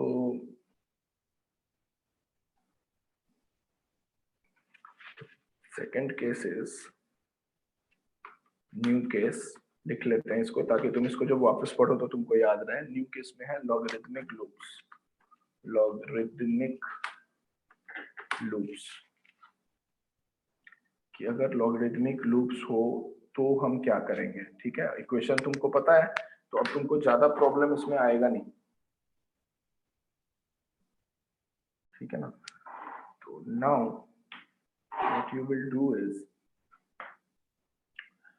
कि तुम्हारे पास सेम प्रोग्राम है और सेम है ब्लॉक, उसको चेंज नहीं करता है। तो मैं यहाँ से इसको कॉपी करता हूँ और यहाँ पे मैं इसको पेस्ट करता हूँ, ठीक है। और इस प्रोग्राम में इसको चला दिया तुमने 1000 टाइम्स 100 की जगह, ठीक है। तो n और 100 में 1000 में कोई फर्क नहीं। और लॉगरिथमिक बड़ा क्यों है, हम हमेशा लॉगरिथमिक वैल्यू क्यों चुनते हैं, क्योंकि उसका मतलब होता है i is equals to i into 2। किसी भी बच्चे को कोई दिक्कत नहीं। So if we are writing it like I equals to I into 2 or I equals to I by 2, something like that, then what will happen? Fine. So the second loop could be, मैं इसी में नए case में इसको यहाँ से copy करता हूँ और दूसरा केस आपके लिए बनाता हूँ ऐसा, और यहाँ पे दे देता हूँ मैं I slash equals to 2, चलेगा, ठीक है। ये दूसरा केस है, इसको मैं कर देता हूँ save, so that you can get back to me by analyzing this. Fine. So after this is statement block and a statement block. Fine. So now my question to you, everyone, listen it carefully. So consider the first for loop in which the loop is controlling the variable and that is multiplied by 2. सही है? The first loop which is loop controlling variable and I is multiplied by 2, the loop will be executed only 10 times and not 1000 times. सही हूं या नहीं? यहाँ पे वो loop 10 times में ही उसको खत्म करेगा, 1000 टाइम्स थोड़ी चलना है। So we can say that because in each iterations the value of I doubles. So now consider the second loop, ठीक है। इसको मैं हाईलाइट कर देता हूं किसी और कलर से, ब्लू इज फाइन, ठीक है। तो अब सेकेंड लूप पे आओ। Now the loop controlling variable is I also, fine, the same I is controlling and it is divided by 2, अंतर समझो। So in this case also the loop will be executed 10 times only because the number of iteration is a function of that number in which loop controlling variable is divided or multiplied, fine। तो आपको क्या याद रखना है कि the number of iteration is a function of number, ठीक है। इसका जो समरी निकला वो क्या निकला, जो तुमको याद रखना है कि द नंबर ऑफ आइट्रेशन, क्या लिख सकते हैं? द नंबर ऑफ आइट्रेशंस किसका? इज अ फंक्शन, लिख सकते हैं इज अ फंक्शन, ठीक है, उसी नंबर का फंक्शन है। The number of iterations is a function of that number by which loop controlling variable is divided or multiplied, by which loop controlling number is either divided or multiplied. Easy concept, interesting concept. ऐसे में आपको logarithmic समझ जाना चाहिए कि ये जो आया है अपने पास, जो दिक्कत आई है, जो प्रॉब्लम आई है, वो लॉगरिदमिक है, ठीक है। तो अगर ऐसा कुछ होता है तो आप रिकॉग्नाइज करते हो कि ये लॉगरिदमिक प्रॉब्लम है, कोई दिक्कत नहीं। अब इसके जस्ट बाद जब ये लॉगरिदमिक प्रॉब्लम है, हमने ये रिकॉग्नाइज कर लिया, so putting this analysis in general terms we can conclude that the efficiency of loops in which iteration divided और multiply, so that can be given as log n, यानी कि यहां पे fn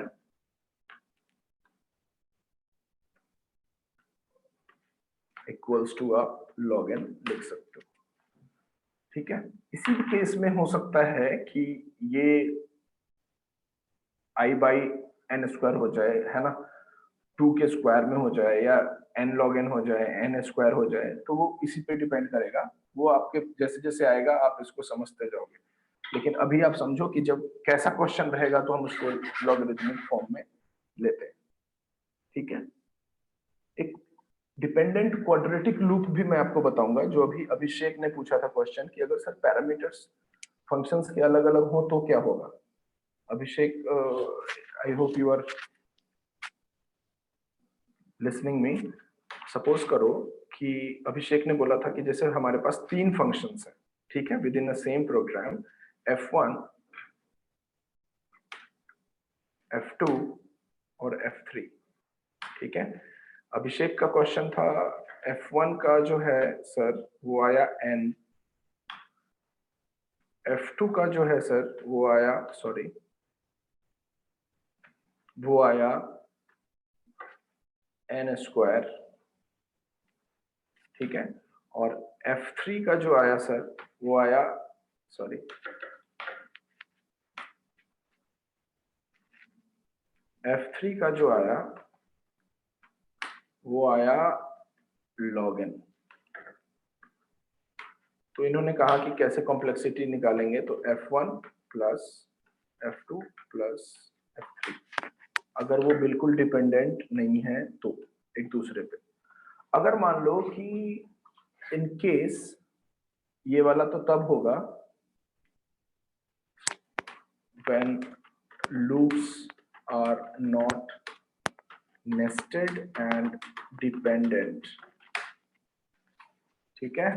अगर डिपेंडेंट है तीनों, when loops are nested and dependent, मान लो ये तीनों nested भी हैं और डिपेंडेंट भी हैं, केस 2, ये है case 1,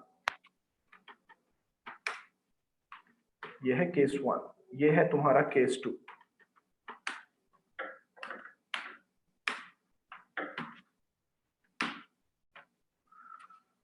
When loops are not की जगह nested and dependent होएगा, तो यही फिर f1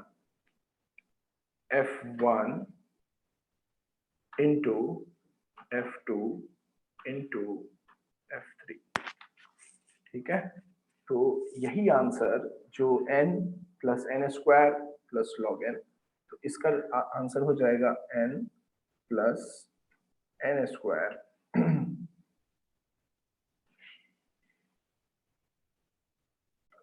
प्लस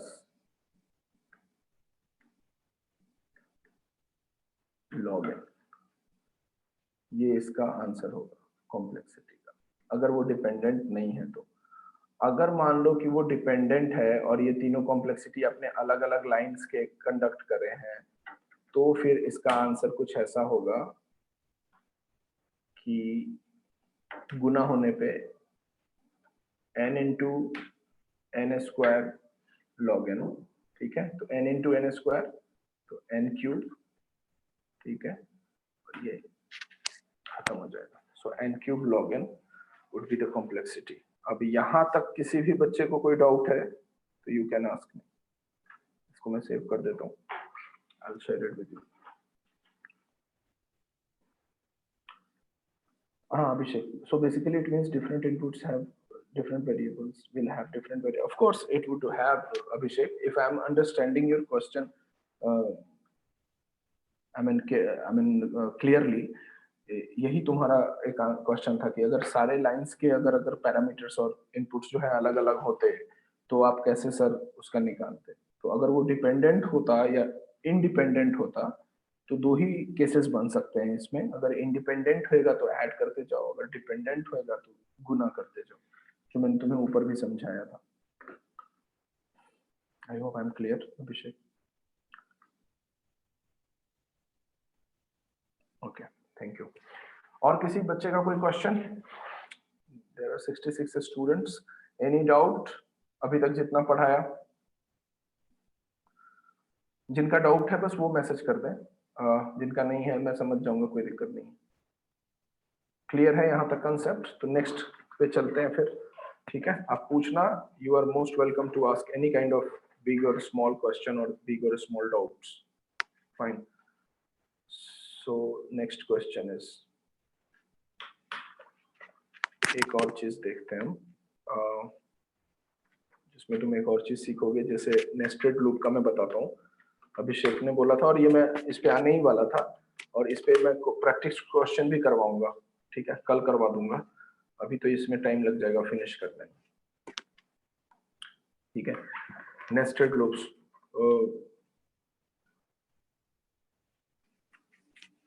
नेस्टेड लूप के अंदर अगर मैं कुछ एग्जांपल्स लूं तो जैसे मान लो मैं लिखता हूं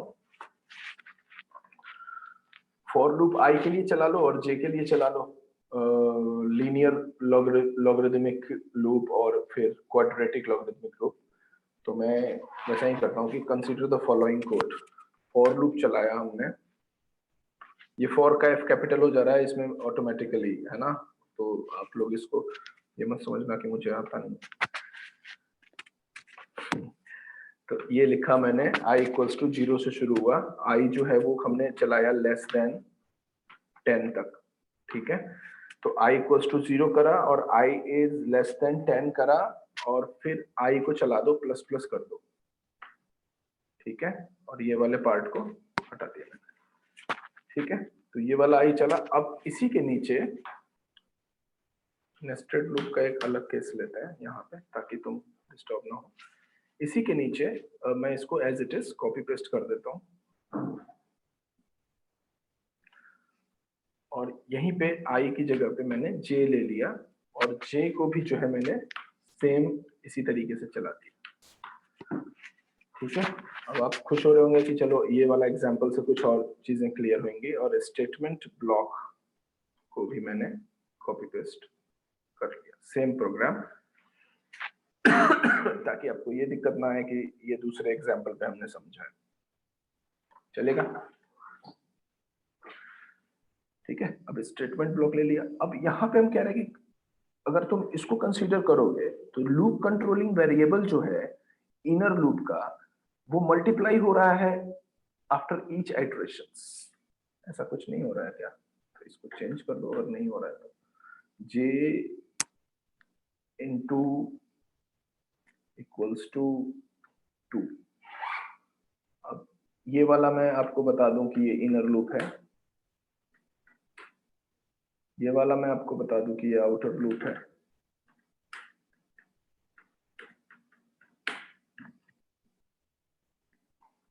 कोई दिक्कत नहीं, अभी सही चल रहा है। थोड़ा सा और कॉम्प्लेक्स कर लिया। The number of iterations in the inner loop, the number of iterations in the inner loop, ये रहा, इज log 10।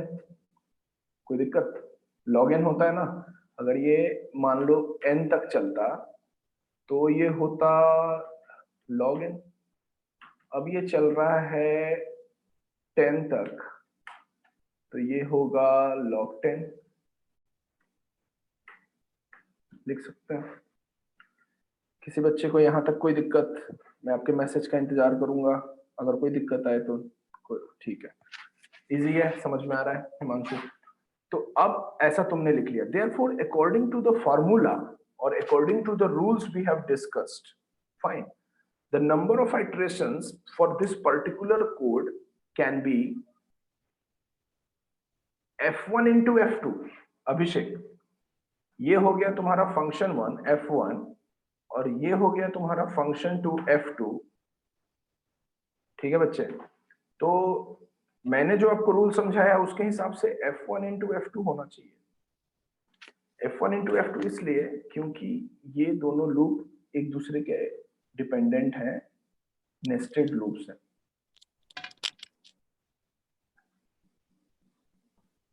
पूछना है कुछ?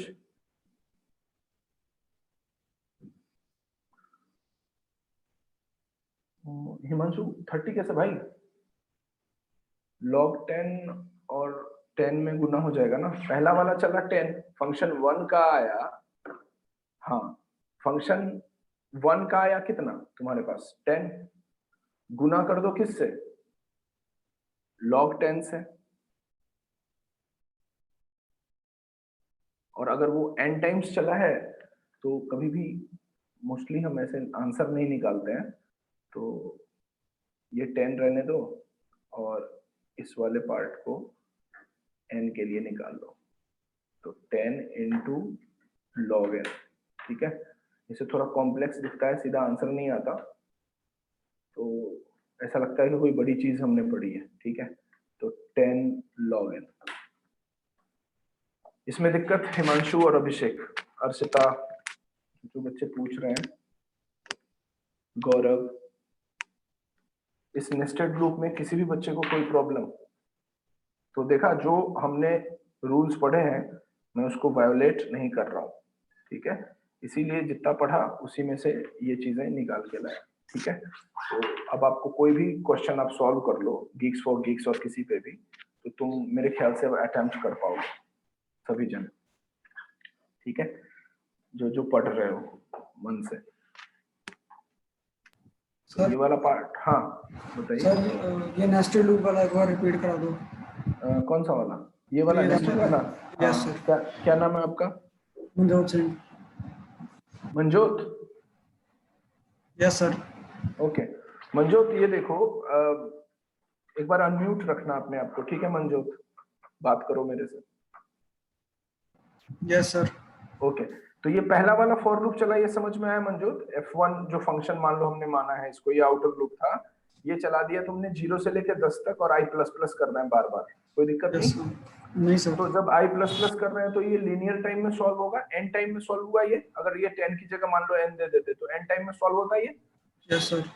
ठीक है ना? मैक्सिमम लिमिट, यानी कि ये तुम्हें बोल रहा है कि जब तक 10 मिनट ना हो जाए तब तक तुम ये चलते रहो, तो कोई दिक्कत नहीं। पहले वाले में नीचे आए, दूसरे वाले लूप पे, दूसरे वाले लूप में अगर मान लो कुछ गुना हो रहा है या डिवाइड हो रहा है, यानी कि मल्टीप्लाई हो रहा है या डिवाइड हो रहा है, तो फिर हम बोलते थे उसको लॉग वैल्यू। अभी जस्ट इसे एक केस पहले ऊपर पढ़ा था, ठीक है? ये वाला याद आया? Yes sir.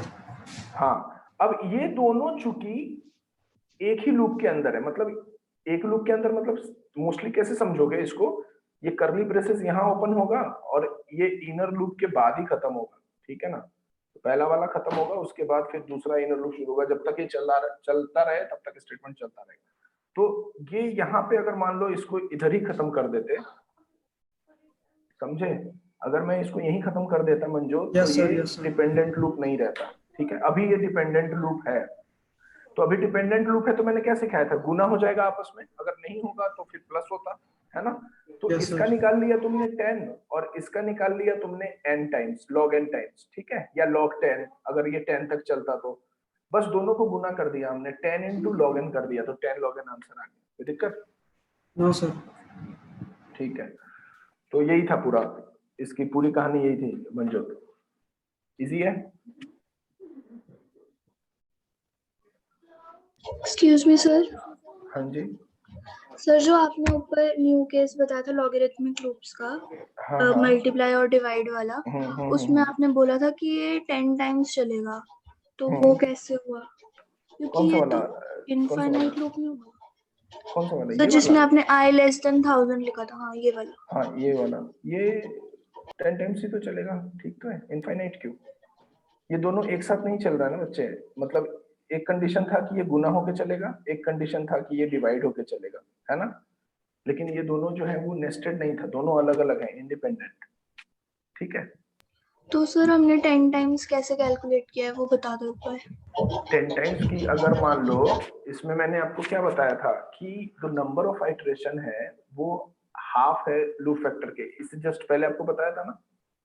और यस लॉगरिथमिक सर। टाइम में मैंने ये बताया था कि जो लॉगरिथमिक लूप्स है, ठीक है, जो लॉगरिथमिक कंट्रोलिंग वेरिएबल है वो आइदर मल्टीप्लाई हो या डिवाइड हो। तो यहाँ पे जो लूप कंट्रोलिंग वेरिएबल आई है वो मल्टीप्लाई हो रहा है 2 से।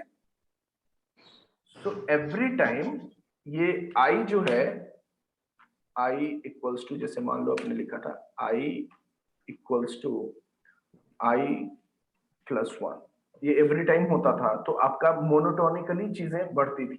अभी चीजें कैसे बढ़ेंगी हर बार? I equals to I into 1, ठीक है। अब आई की वैल्यू मान लो 5 है, ठीक है, तो 5 होगा तो 5 इंटू 1 चलेगा ऐसे, ठीक है। लेकिन अभी ये I equals to I into 2 है ना, तो ये कितना चलेगा? 5 इंटू 2 10, अगर 5 चला रहे हो तो अगर ये 1000 टाइम्स तक तुमको लेके जाना है, तो अगर तुम ये वाला जो मैं हाईलाइट कर रहा हूँ इस हिसाब से चलो और ये इस हिसाब से इंक्रीमेंट होए, तो ये कितनी बार चलेगा आपके हिसाब से? सर आपने आई को 0 इनिशियलाइज की। सॉरी, तो इसको 1 कर दो, सही है अभी? हाँ सर वो तभी हो रहा था ना इनफाइनाइट में। हाँ, और दूसरे वाले में भी गड़बड़ है, आपने ये चला के देखा होगा। तो दूसरे वाले में आप क्या करो कि पहले वाला जो है वो 1 से इनिशियलाइज किया, तो इसको कर दो आप 1000 से इनिशियलाइज। अब सही है, और ये लेस देन 1 हो तब तक चलता रहे, ठीक है। ऐसे ही मैंने रैंडमली एक एग्जांपल लेके समझाया था, आपने चलाया तब चलाने पे ये ज्यादा समझ में आएगा। अब सही है? Yes sir. ठीक है, और किसी बच्चे को कोई इशू? देखो डिवाइड वाले में ये उल्टा चलेगा और ये कंट्रोल कर रहा है ये सारी चीजें, और इस वाले में ये सीधा चल रहा है। 0 से तो दिक्कत आएगी, सही बोला आपने, इनफाइनाइट आएगा। तो वो मैंने ऊपर से कॉपी पेस्ट किया था ना, दिमाग में ये नहीं। और कोई इशू किसी बच्चे का? अभी क्लियर है? अभी जिसने पूछा कोई डाउट तो नहीं किसी बच्चे को? No sir. Okay,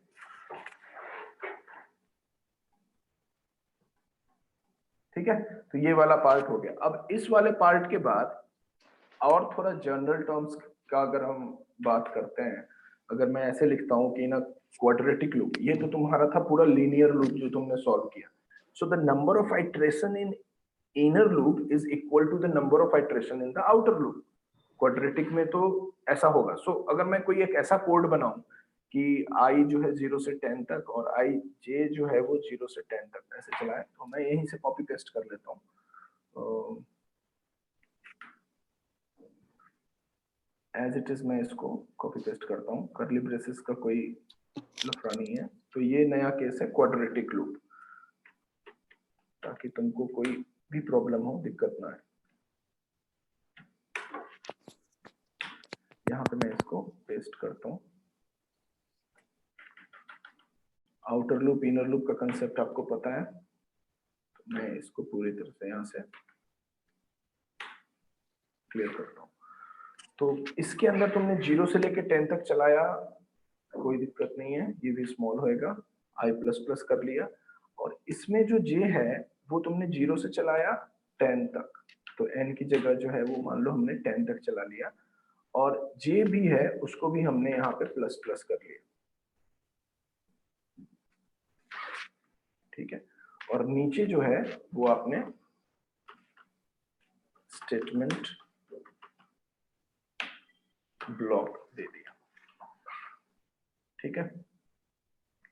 so the generalised formula, आप खुद ही बताओ, ये वाला कितना चलेगा n टाइम्स, और ये वाला कितना चलेगा n टाइम्स, और दोनों जो है वो डिपेंडेंट है एक दूसरे पे। तो अगर डिपेंडेंट है तो फिर फंक्शन 1 इंटू फंक्शन 2, तो इसका हमेशा n स्क्वायर इसलिए आता है, इसका कॉम्प्लेक्सिटी हमेशा n स्क्वायर इसलिए आता है। So this will be the answer. इसमें किसी बच्चे को कोई दिक्कत, कैसे आया, क्यों आया, any doubt? So the generalised formula अगर बोलेंगे तो ये है, अदरवाइज नॉर्मल अपन अगर बोले तो 10 इंटू 10 100 है, तो आप इसको 100 भी ले सकते हो आंसर। कोई दिक्कत क्वाड्रेटिक लूप में? I am waiting for your answers. ठीक है, तो आगे बढ़े। अब एक लास्ट है जिसको मैं समझा दूंगा, उसके बाद हम एसिम्प्टोटिक खत्म करेंगे फटाफट, ठीक है ना, तो कि तुमको कोई भी क्वेश्चन उसके अब तुम सॉल्व कर सको। ठीक है, बिगो नोटेशन है, उसके जो 3 नोटेशंस हैं। तो ये लास्ट फेज है, इसमें है डिपेंडेंट क्वाड्रेटिक लूप, कि अगर मान लो कि ये डिपेंडेंट है, आई जो है वो जे पे डिपेंडेंट है, तो इसको थोड़ा सा चेंज करते हैं, आई 0 है, आई 10 है, आई प्लस प्लस है, रहने देते हैं। तो ये मैं यहाँ लिख देता हूँ ताकि तुम इसको एज अ नोट्स भी पढ़ो, डिपेंडेंट लूप्स। ठीक है, अब इसी में मैं ऐड करता हूँ नेक्स्ट वाला,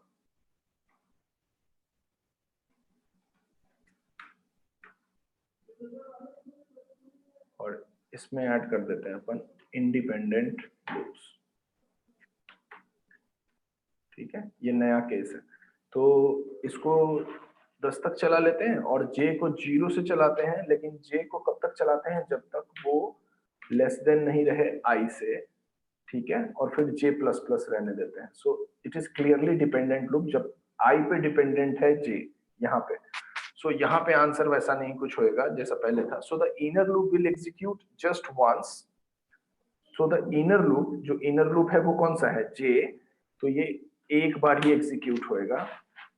ठीक है, और जैसे ही एक बार एग्जीक्यूट होगा पहले आइट्रेशन में, twice in the second iteration, thrice in the third iterations, and so on.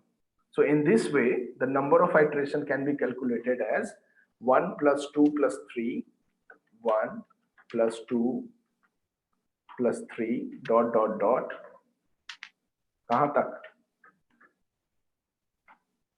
plus 10 equals to 55। ठीक है, और ऐसे नॉर्मली ऐसा होगा कि एवरेज इस लूप का कैलकुलेट करोगे तो 55/10 कर लो। ठीक है, so we will observe that is equal to the number of iteration, the outer loop 10 plus 1 divided by 2।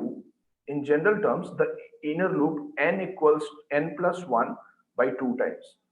so normally ये तो हो गया तुम्हारा 55, और ये वाला पार्ट हो गया तुम्हारा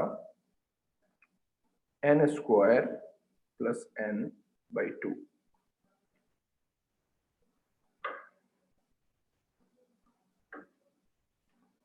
n प्लस 1 बाई 2। अब इसमें थोड़ा दिमाग लगाओ, अब जिसको जिसको समझ में नहीं आया वो बताओ, फिर मैं आपको बताऊंगा। You are having 1 minute।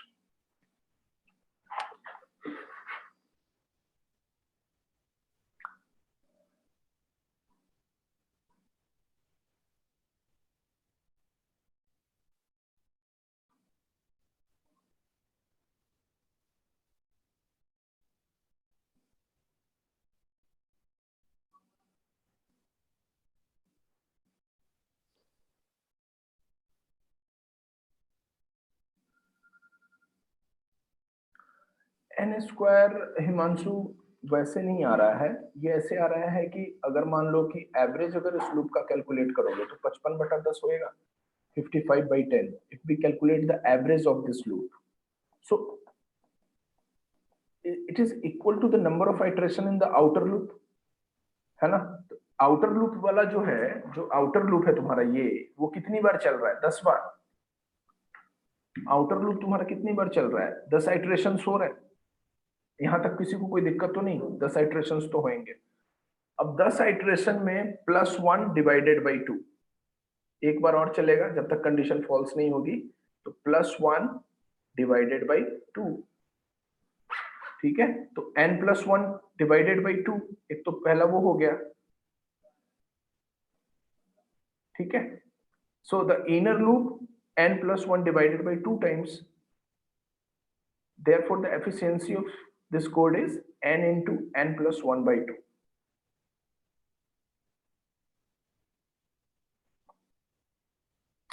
और किसी बच्चे को प्रॉब्लम इसमें? इसको तोड़ के समझो, खुद बनाना सीखो। n+1 by 2 जब आप अर्थमेटिक प्रोग्रेशन करते थे तो आता नहीं था। 1 + 2 + 3 में अगर तुम इसका निकालो फाइनल, तो n+1 by 2 नहीं होता, उसका होता है ना।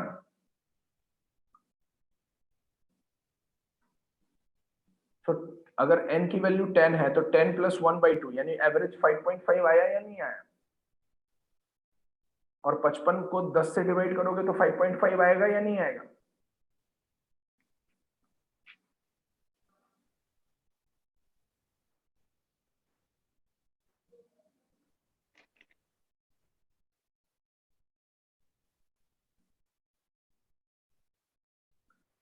मैं वापस बताऊंगा अर्शिता, एक बार समझो, फिर मैं वापस आपको ये बताऊंगा।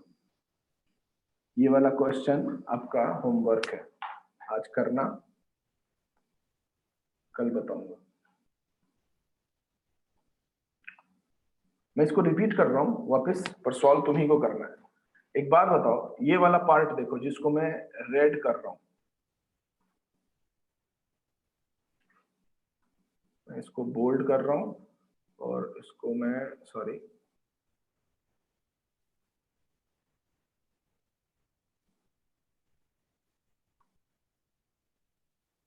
हाँ, ये जो ब्लू में है एक बार इसको देखो।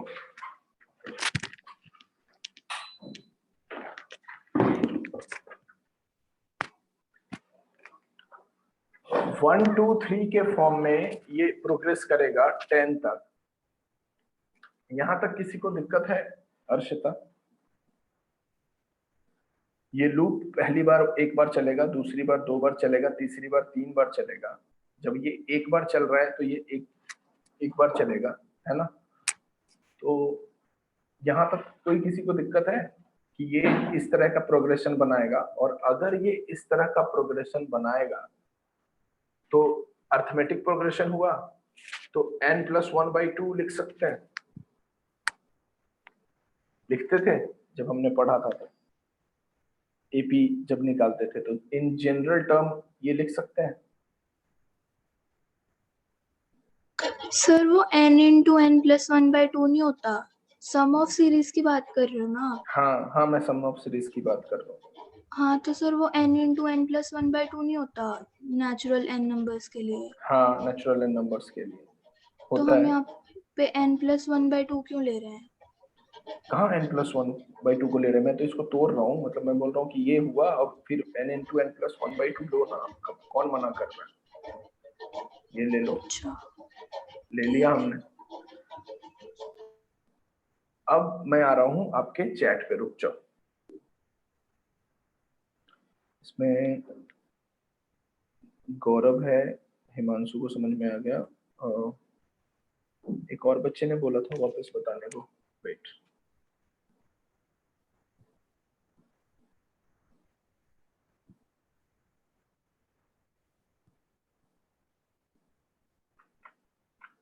ठीक है ना, गौरव ने बोला था और अर्शिता ने बोला था। अब आप बोलोगे अर्शिता कि सर ये अगर ये ऐसे होता है तो फिर व्हाट अबाउट द अदर? उस पे ही तो डिपेंडेंट होके ये वाला इसका इनर लूप निकला है अर्शिता। ये that's why it is independent, कि उस पे वो डिपेंडेंट था या नहीं था, यही केस में डिफरेंस है। अदरवाइज वो बहुत सिंपली पिछली बार की तरह निकल जाता, डिपेंडेंट की तरह। सर ये इंडिपेंडेंट है ना, इंडिपेंडेंट लूप्स लिखा है हमने, तो इंडिपेंडेंट लूप्स के लिए तो केस वो नहीं है f1 + f2 करेंगे तो बच्चे अगर ये जे जो है वो आई पे डिपेंडेंट है ना, मैंने कहा इसमें इंडिपेंडेंट वाला दिया है, अभी देखो ना, ये जे जो है हाँ वो आई तो पे डिपेंडेंट। अब चलेगा, अब सही चल रहा है, अब तो ये इसके हिसाब से चलेगा ना। बताओ जो डाउट है वो। सर हमने यहाँ पे डाउट आपका ये था, ये लो डिपेंडेंट हो हाँ। गया, यही डाउट था ना आपका? Yes sir. हाँ, जब ये फॉर लूप क्लोज होके और दूसरा वाला शुरू हो जाएगा तो क्या करेंगे, ऐसा था ये, ठीक है? सर अगर अब ये डिपेंडेंट है तो जो हमारा फर्स्ट फंक्शन है वो n टाइम्स चलेगा क्योंकि लीनियर है, हाँ बिल्कुल। और नीचे वाला n into n plus 1/2 times है। तो हाँ। अभी भी अगर हम इसे मल्टीप्लाई करेंगे तो वो n square into n plus 1/2 नहीं होना चाहिए? नहीं होना चाहिए, क्योंकि वो n टाइम्स तभी चलेगा जब ये पॉसिबल होएगा। मतलब अब उसकी पूरी डिपेंडेंसी इस वाले लूप पे होगी, इसका अगर आपने ये निकाल लिया तो वो भी सॉल्व हो गया। Getting my point? This is dependency. हाँ सर ये समझ में आ गया, लेकिन फिर जब हमारा हाँ। वो वाला जो हमने फॉर्मूला लिखा है हाँ, तो ये कैसे हम डिफरेंशिएट करेंगे? ये फार्मूला हम ऐसे डिफरेंशिएट करेंगे, inner loop will execute just once in first iteration.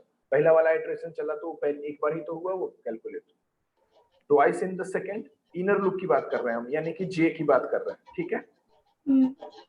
Thrice in the third, चलता रहा ऐसे, ठीक है?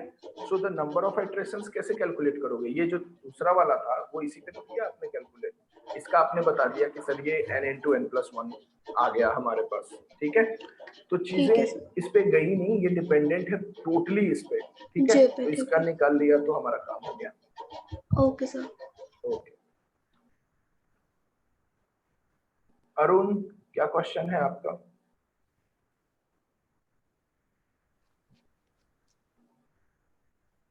गौरव, क्लियर हुआ कंसेप्ट आपका? गौरव, अरुण, हिमांशु,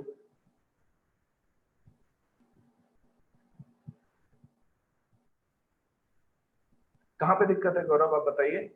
यहाँ पे देखो, जो इंडिपेंडेंट लूप था वो डिपेंडेंट है एक्चुअली, हमने ये कोड लिखा था। जो इंडिपेंडेंट होता तो ये दोनों का अलग अलग कैलकुलेट होता। गौरव, तो ये बोल रहा है कि जो इनर लूप है वो हर आइटरेशन में एक बार कैलकुलेट होएगा, ठीक है? तो जब एक बार कैलकुलेट होएगा तो हमने वहां पे इसका पैटर्न कैलकुलेट किया कि ऐसा कुछ होता है 1 प्लस 2 प्लस 3 प्लस, इस तरीके से चलता जाएगा। ये कब तक चलेगा? जब तक 10 ना आ जाए। तो तुमने ये पैटर्न, अर्शिता ये आपके लिए भी है, तो ये पैटर्न तुमने किस पे बेस पे निकाला है? इस इनर लूप अपने आउटर लूप के कंपैरिजन में कैसे चलेगा, है ना? तो ये पैटर्न तो तुमने वहीं से निकाला है। तो yes yes yes, 55 would be the final answer. या गौरव, क्लियर है अभी? अर्शिता आपका क्लियर है कि ये हमने वहां पे डिपेंडेंट होकर निकाला था, that's why n into n plus 1/2। Yes sir, clear. Okay Gaurav आपका?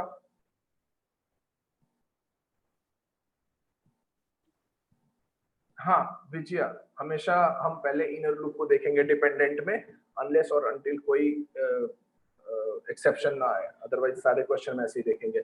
मैं इससे एक बड़ा क्वेश्चन आपके साथ कल डिस्कस करेंगे हम, तो उसमें आपका और कंसेप्ट क्लियर होगा कि अगर वो डिपेंडेंट हो तो क्या होगा, अगर डिपेंडेंट नहीं हो तो क्या होगा, ठीक है? ये आपका बस एक बेस बनाने के लिए था। सर इस वाले एग्जांपल को एक बार आप उससे कंपेयर करके बता दो जो हमने नेस्टेड लूप्स में फर्स्ट एग्जांपल किया था, जिसमें हमने F1 स्टार F2 किया था। तो एक बार जो उसके डिपेंडेंट कंपैरिजन था होता उसमें ना, ये वाला जिसका आंसर 10 log n था, 10 ये log, वाला। ये वाला। हाँ, हाँ तो ये तो बहुत इसके इजी है ना। कंपैरिजन में ये सर देखो, ये इजी तो है। हाँ आप इजी ये है कि बस ये डिफरेंस है बच्चे, आप देख रहे हो ये n, अगर यहीं पे ये i कर दें तो गेम कुछ और हो जाएगा, समझ लो, यही डिफरेंस है। तो इसमें आपको अगर ऐसा कुछ डिफरेंस होएगा तो आपको दोनों के लिए अलग अलग निकालना पड़ेगा, ठीक है बच्चे? तो आप पहले वाले को 10 चला रहे हो, दूसरे वाले को 10 चला रहे हो, तीसरे वाले को 50 बार चला रहे हो, तो तीनों अपने अपने लाइन की अलग अलग कॉम्प्लेक्सिटी निकालेगा। सपोज करो कि ये जो इंडिपेंडेंट वाला है उसमें है कि मान लो कि तुम और दो और कोई बच्चे एक ही टीम में हो, ठीक है? तो एक ही टीम में हो तो हो सकता है तुमने वो प्रोजेक्ट का जो मॉड्यूल है वो जल्दी बना लिया, उसने बाद में बनाया, उसने बाद में। तो अभी जब इवेलुएट होगा तो पता चलेगा कि इसने अपना सही चीज परफॉर्म करा था और सेकंड और थर्ड ने नहीं करा था। लेकिन जब डिपेंडेंट है एक दूसरे पे, कि जब तक तुम वो मॉड्यूल पूरा नहीं बनाएगी या बनाएगा अबाउट अस वाला, तब तक तुम ये नहीं बता सकते हो, अगर मान लो कोई वेबसाइट बना रहे हो, कि तुम अपना मॉड्यूल कब तक खत्म करोगे। वो केस है ये वाला, ठीक है। और जब तक तुम बोलोगे कि नहीं वो अगर इतने टाइम में बनाएगा तो मैं भी इतने में बना लूंगी, तो वो ये केस है कि अगर वो इस पैटर्न पे चलेगा तो सब कुछ हमारा इतना टाइम लगेगा इसको फिनिश करने में। ये इसकी पूरी समरी है, ठीक है अभी। यस। तो चलें एसिम्प्टोटिक नोटेशन पे, ये वाला फाइल मैं आपको शेयर कर दूंगा। अभी समझने के लिए इतना ही था इसमें। बीगो नोटेशन पे और एसिम्प्टोटिक नोटेशन पे समझते हैं कि वो होता क्या है, उसको हम कैसे समझें। और ये सारी चीजें हम कर रहे थे, उसमें उसका बहुत बड़ा रोल था, क्योंकि जो भी मैथमेटिकल इक्वेशंस आप पढ़ते हो और कैलकुलेट करते हो वो सब यही है, एसिम्प्टोटिक नोटेशन, ठीक है। तो मैं ये फाइल को क्लोज करता हूँ और वापस जो है हम इस पे मैं वापस इस फाइल पे जाऊंगा अगर मेरे को कुछ लिखना होगा, ठीक है। I am not comfortable in writing here in PPT, so I will put it there ताकि वो तुम्हारे रेफरेंस के आज लिए 6 जुलाई है जिको डिस्काउंट वाला नहीं, वो सिर्फ 8 तक म्यूट कर वैलिड है। लीजिए बच्चे, म्यूट कर लो भाई, सब सुन रहे हैं। Yes minute. सर ये पीपीटी भी शेयर कर देना। हाँ आज मैं ये पीपीटी शेयर करूंगा क्योंकि कल मैंने पूरी बनाई नहीं थी ना, अभी ये आपको पूरा शेयर कर दूंगा, ये बन चुका है, ठीक है। Okay sir, thank you. Okay okay. अब देखो यहाँ से शुरू करते हैं एसिम्प्टोटिक नोटेशन से, and we are having 15 minutes. Fine. I have taken this screenshot of attendance, so we will finish it off today only. कुछ दिक्कत रह गई तो आप कल पूछ लेना, ऐसा कुछ हार्ड एंड फास्ट नहीं है। तो एसिम्प्टोटिक नोटेशन में हमने ये पढ़ा था कि ये जितने भी एल्गोरिदम के बिहेवियर होते हैं, ग्रोथ ऑफ फंक्शन, तो जो एल्गोरिदम अपने नंबर ऑफ इनपुट से चेंज होने पे जो अपने बिहेवियर में चेंज करता है, that is called asymptotic growth of function. और उस ग्रोथ ऑफ फंक्शन को रिप्रेजेंट करने के लिए जो सिंबल्स, मैथमेटिकल सिंबल और नोटिफिकेशंस हम यूज करते हैं, that is called asymptotic notation, ठीक है। तो ये वाला एग्जांपल जो 15n² है, ये सारी चीजें ये आपने कल पढ़ा था, ठीक है। तो मैं इसमें ज्यादा डिटेल में नहीं जाऊंगा, ये मैंने आपको कल बताया था, जो मैं आपकी स्क्रीन पे हाईलाइट करके बता रहा हूँ। इसके अलावा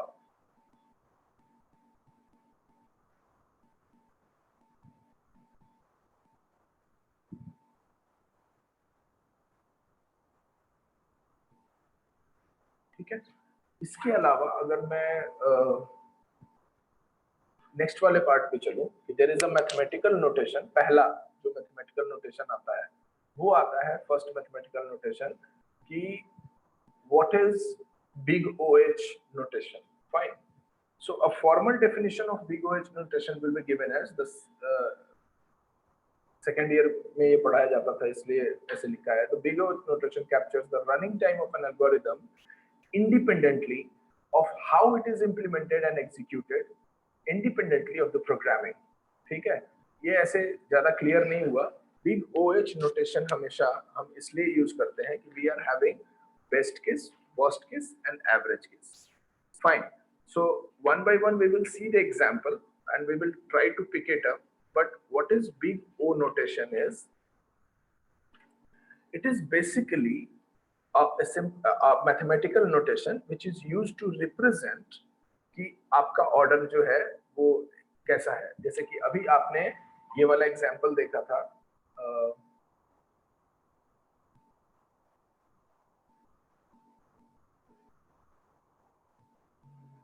एक मिनट रुक जाओ,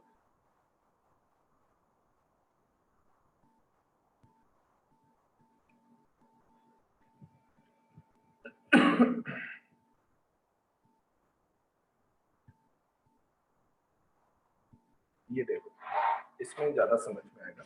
The asymptotic growth of the time complexity of algorithm refer to order of time complexity. Fine.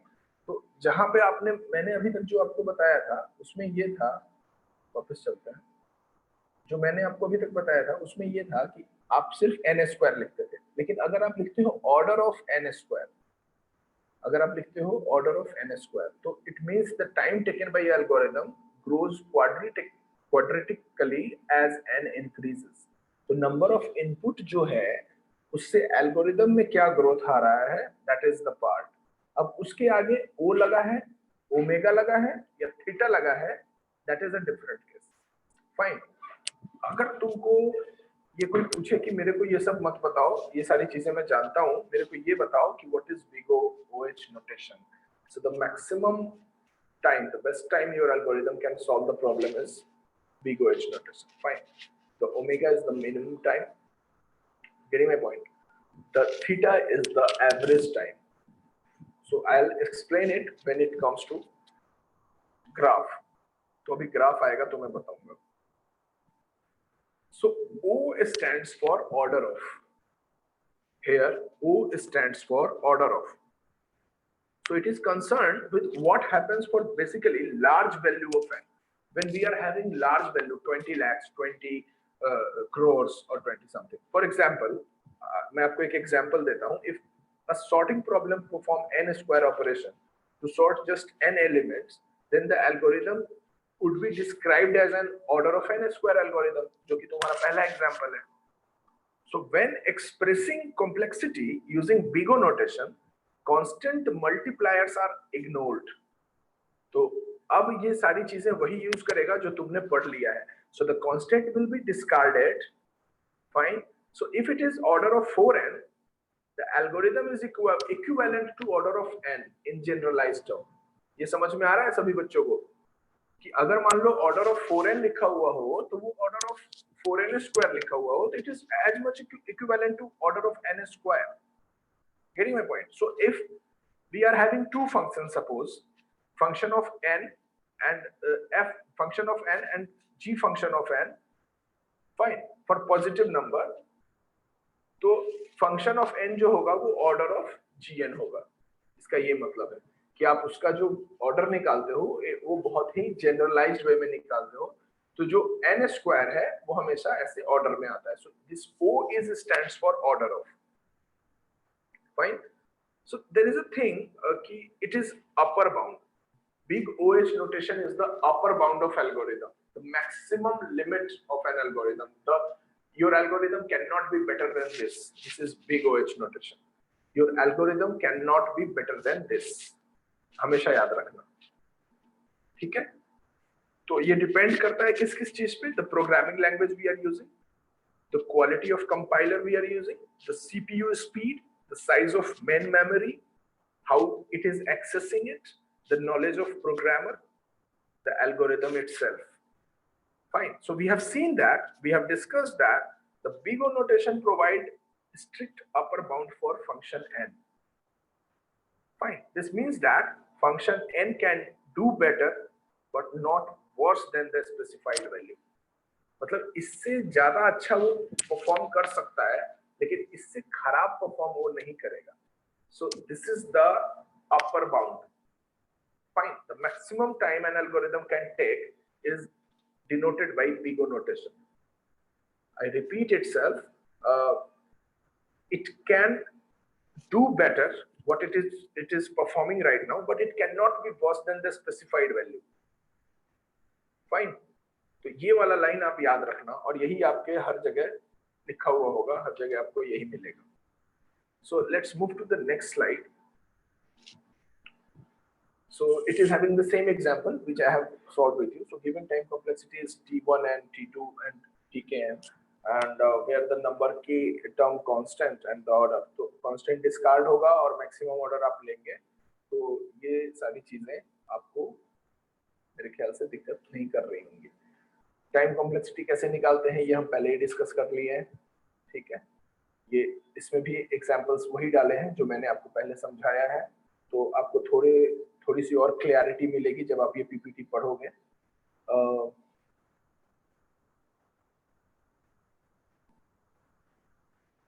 Loop execution भी मैंने आपको पढ़ा दिया है, टाइम कॉम्प्लेक्सिटी भी पढ़ा दिया है. तो एक बार आपको ये सारी चीजें पढ़नी पड़ेंगी. ठीक है. इसमें कुछ अलग एग्जांपल होगा तो आपको ये देखना पड़ेगा. तो this is all about this. Fine. So this is OH. Similarly मैं कल आपको बताऊंगा ओमेगा नोटेशन और थीटा नोटेशन और उसका एक ग्राफ. गिव मी 5 मिनट्स, मैं आपको शेयर करता हूँ. ये तो मैं आपको मेल कर दूंगा.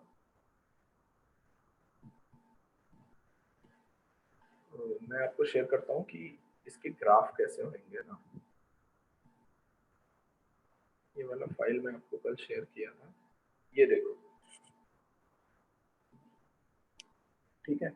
बिग ओएच नोटेशन, कल मैंने आपको याद है एक चीज बताई थी जिस कंसेप्ट का नाम था ब्रेक इवन पॉइंट। तो देखो यहाँ से पहले ये सब साथ साथ चल रहा है, यहाँ के बाद इसमें ऐसा ग्रोथ आया, ठीक है। तो जो दो फंक्शंस तो आपको लेने पड़ेंगे, तो जो ये नॉर्मल फंक्शन है वो ये वाला है, ठीक है। जो नॉर्मल फंक्शन है वो ये वाला है, लेकिन ये नॉर्मल फंक्शन है और ये इसके नीचे चल रहा है, so this is upper bound. तो नीचे चलेगा वो अपर बाउंड है। अब इससे खराब तुम्हारा एल्गोरिदम कभी परफॉर्म नहीं कर सकता है बीगो के साथ, खराब, बट इससे बेटर डेफिनेटली कर सकता है। तो ये ग्राफ है, इसमें कभी कंफ्यूज मत होना। अब आते हैं बिग ओमेगा नोटेशन पे, ठीक है। अब बिग ओमेगा नोटेशन पे देखो, your an algorithm can not be better than this, worse हो सकता है इससे ज्यादा, ठीक है। तो बिग ओमेगा देखो, ये जो नॉर्मल ग्राफ है, इससे यहां तक तो ये दोनों साथ साथ चले, यहां के बाद एक ऐसा ग्रोथ आया, इसके बाद ये इसकी पकड़ में कभी नहीं आया, इसके बाद ये इसके पकड़ में कभी नहीं आया। कल मैंने एग्जांपल दिया था ना n और n स्क्वायर का, तो ये बिग ओमेगा नोटेशन, ठीक है। अब आता है big theta notation. Big theta notation, इसमें देखो, ये रहा तुम्हारा बिग थीटा नोटेशन, ओमेगा और बिग OH के बीच में, ये है तुम्हारा ओमेगा नोटेशन,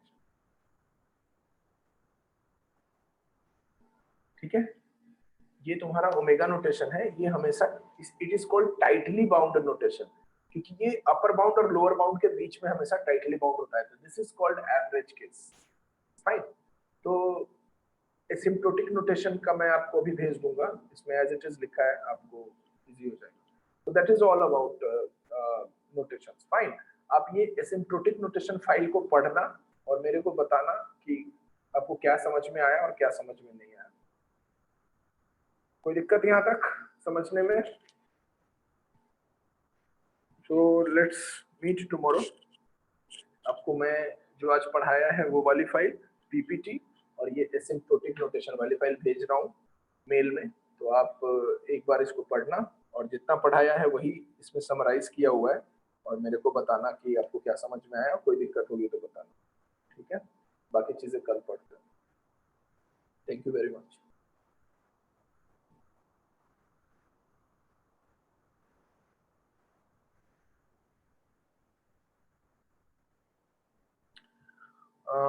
अर्षिता, रिकॉर्डिंग का मेरे को देखना होगा, अगर मैं डाउनलोड कर पाता हूँ तो मैं भेज दूंगा आप लोगों को, और अगर मेरे को लिंक मिल गया तो मैं भेज दूंगा, ठीक है।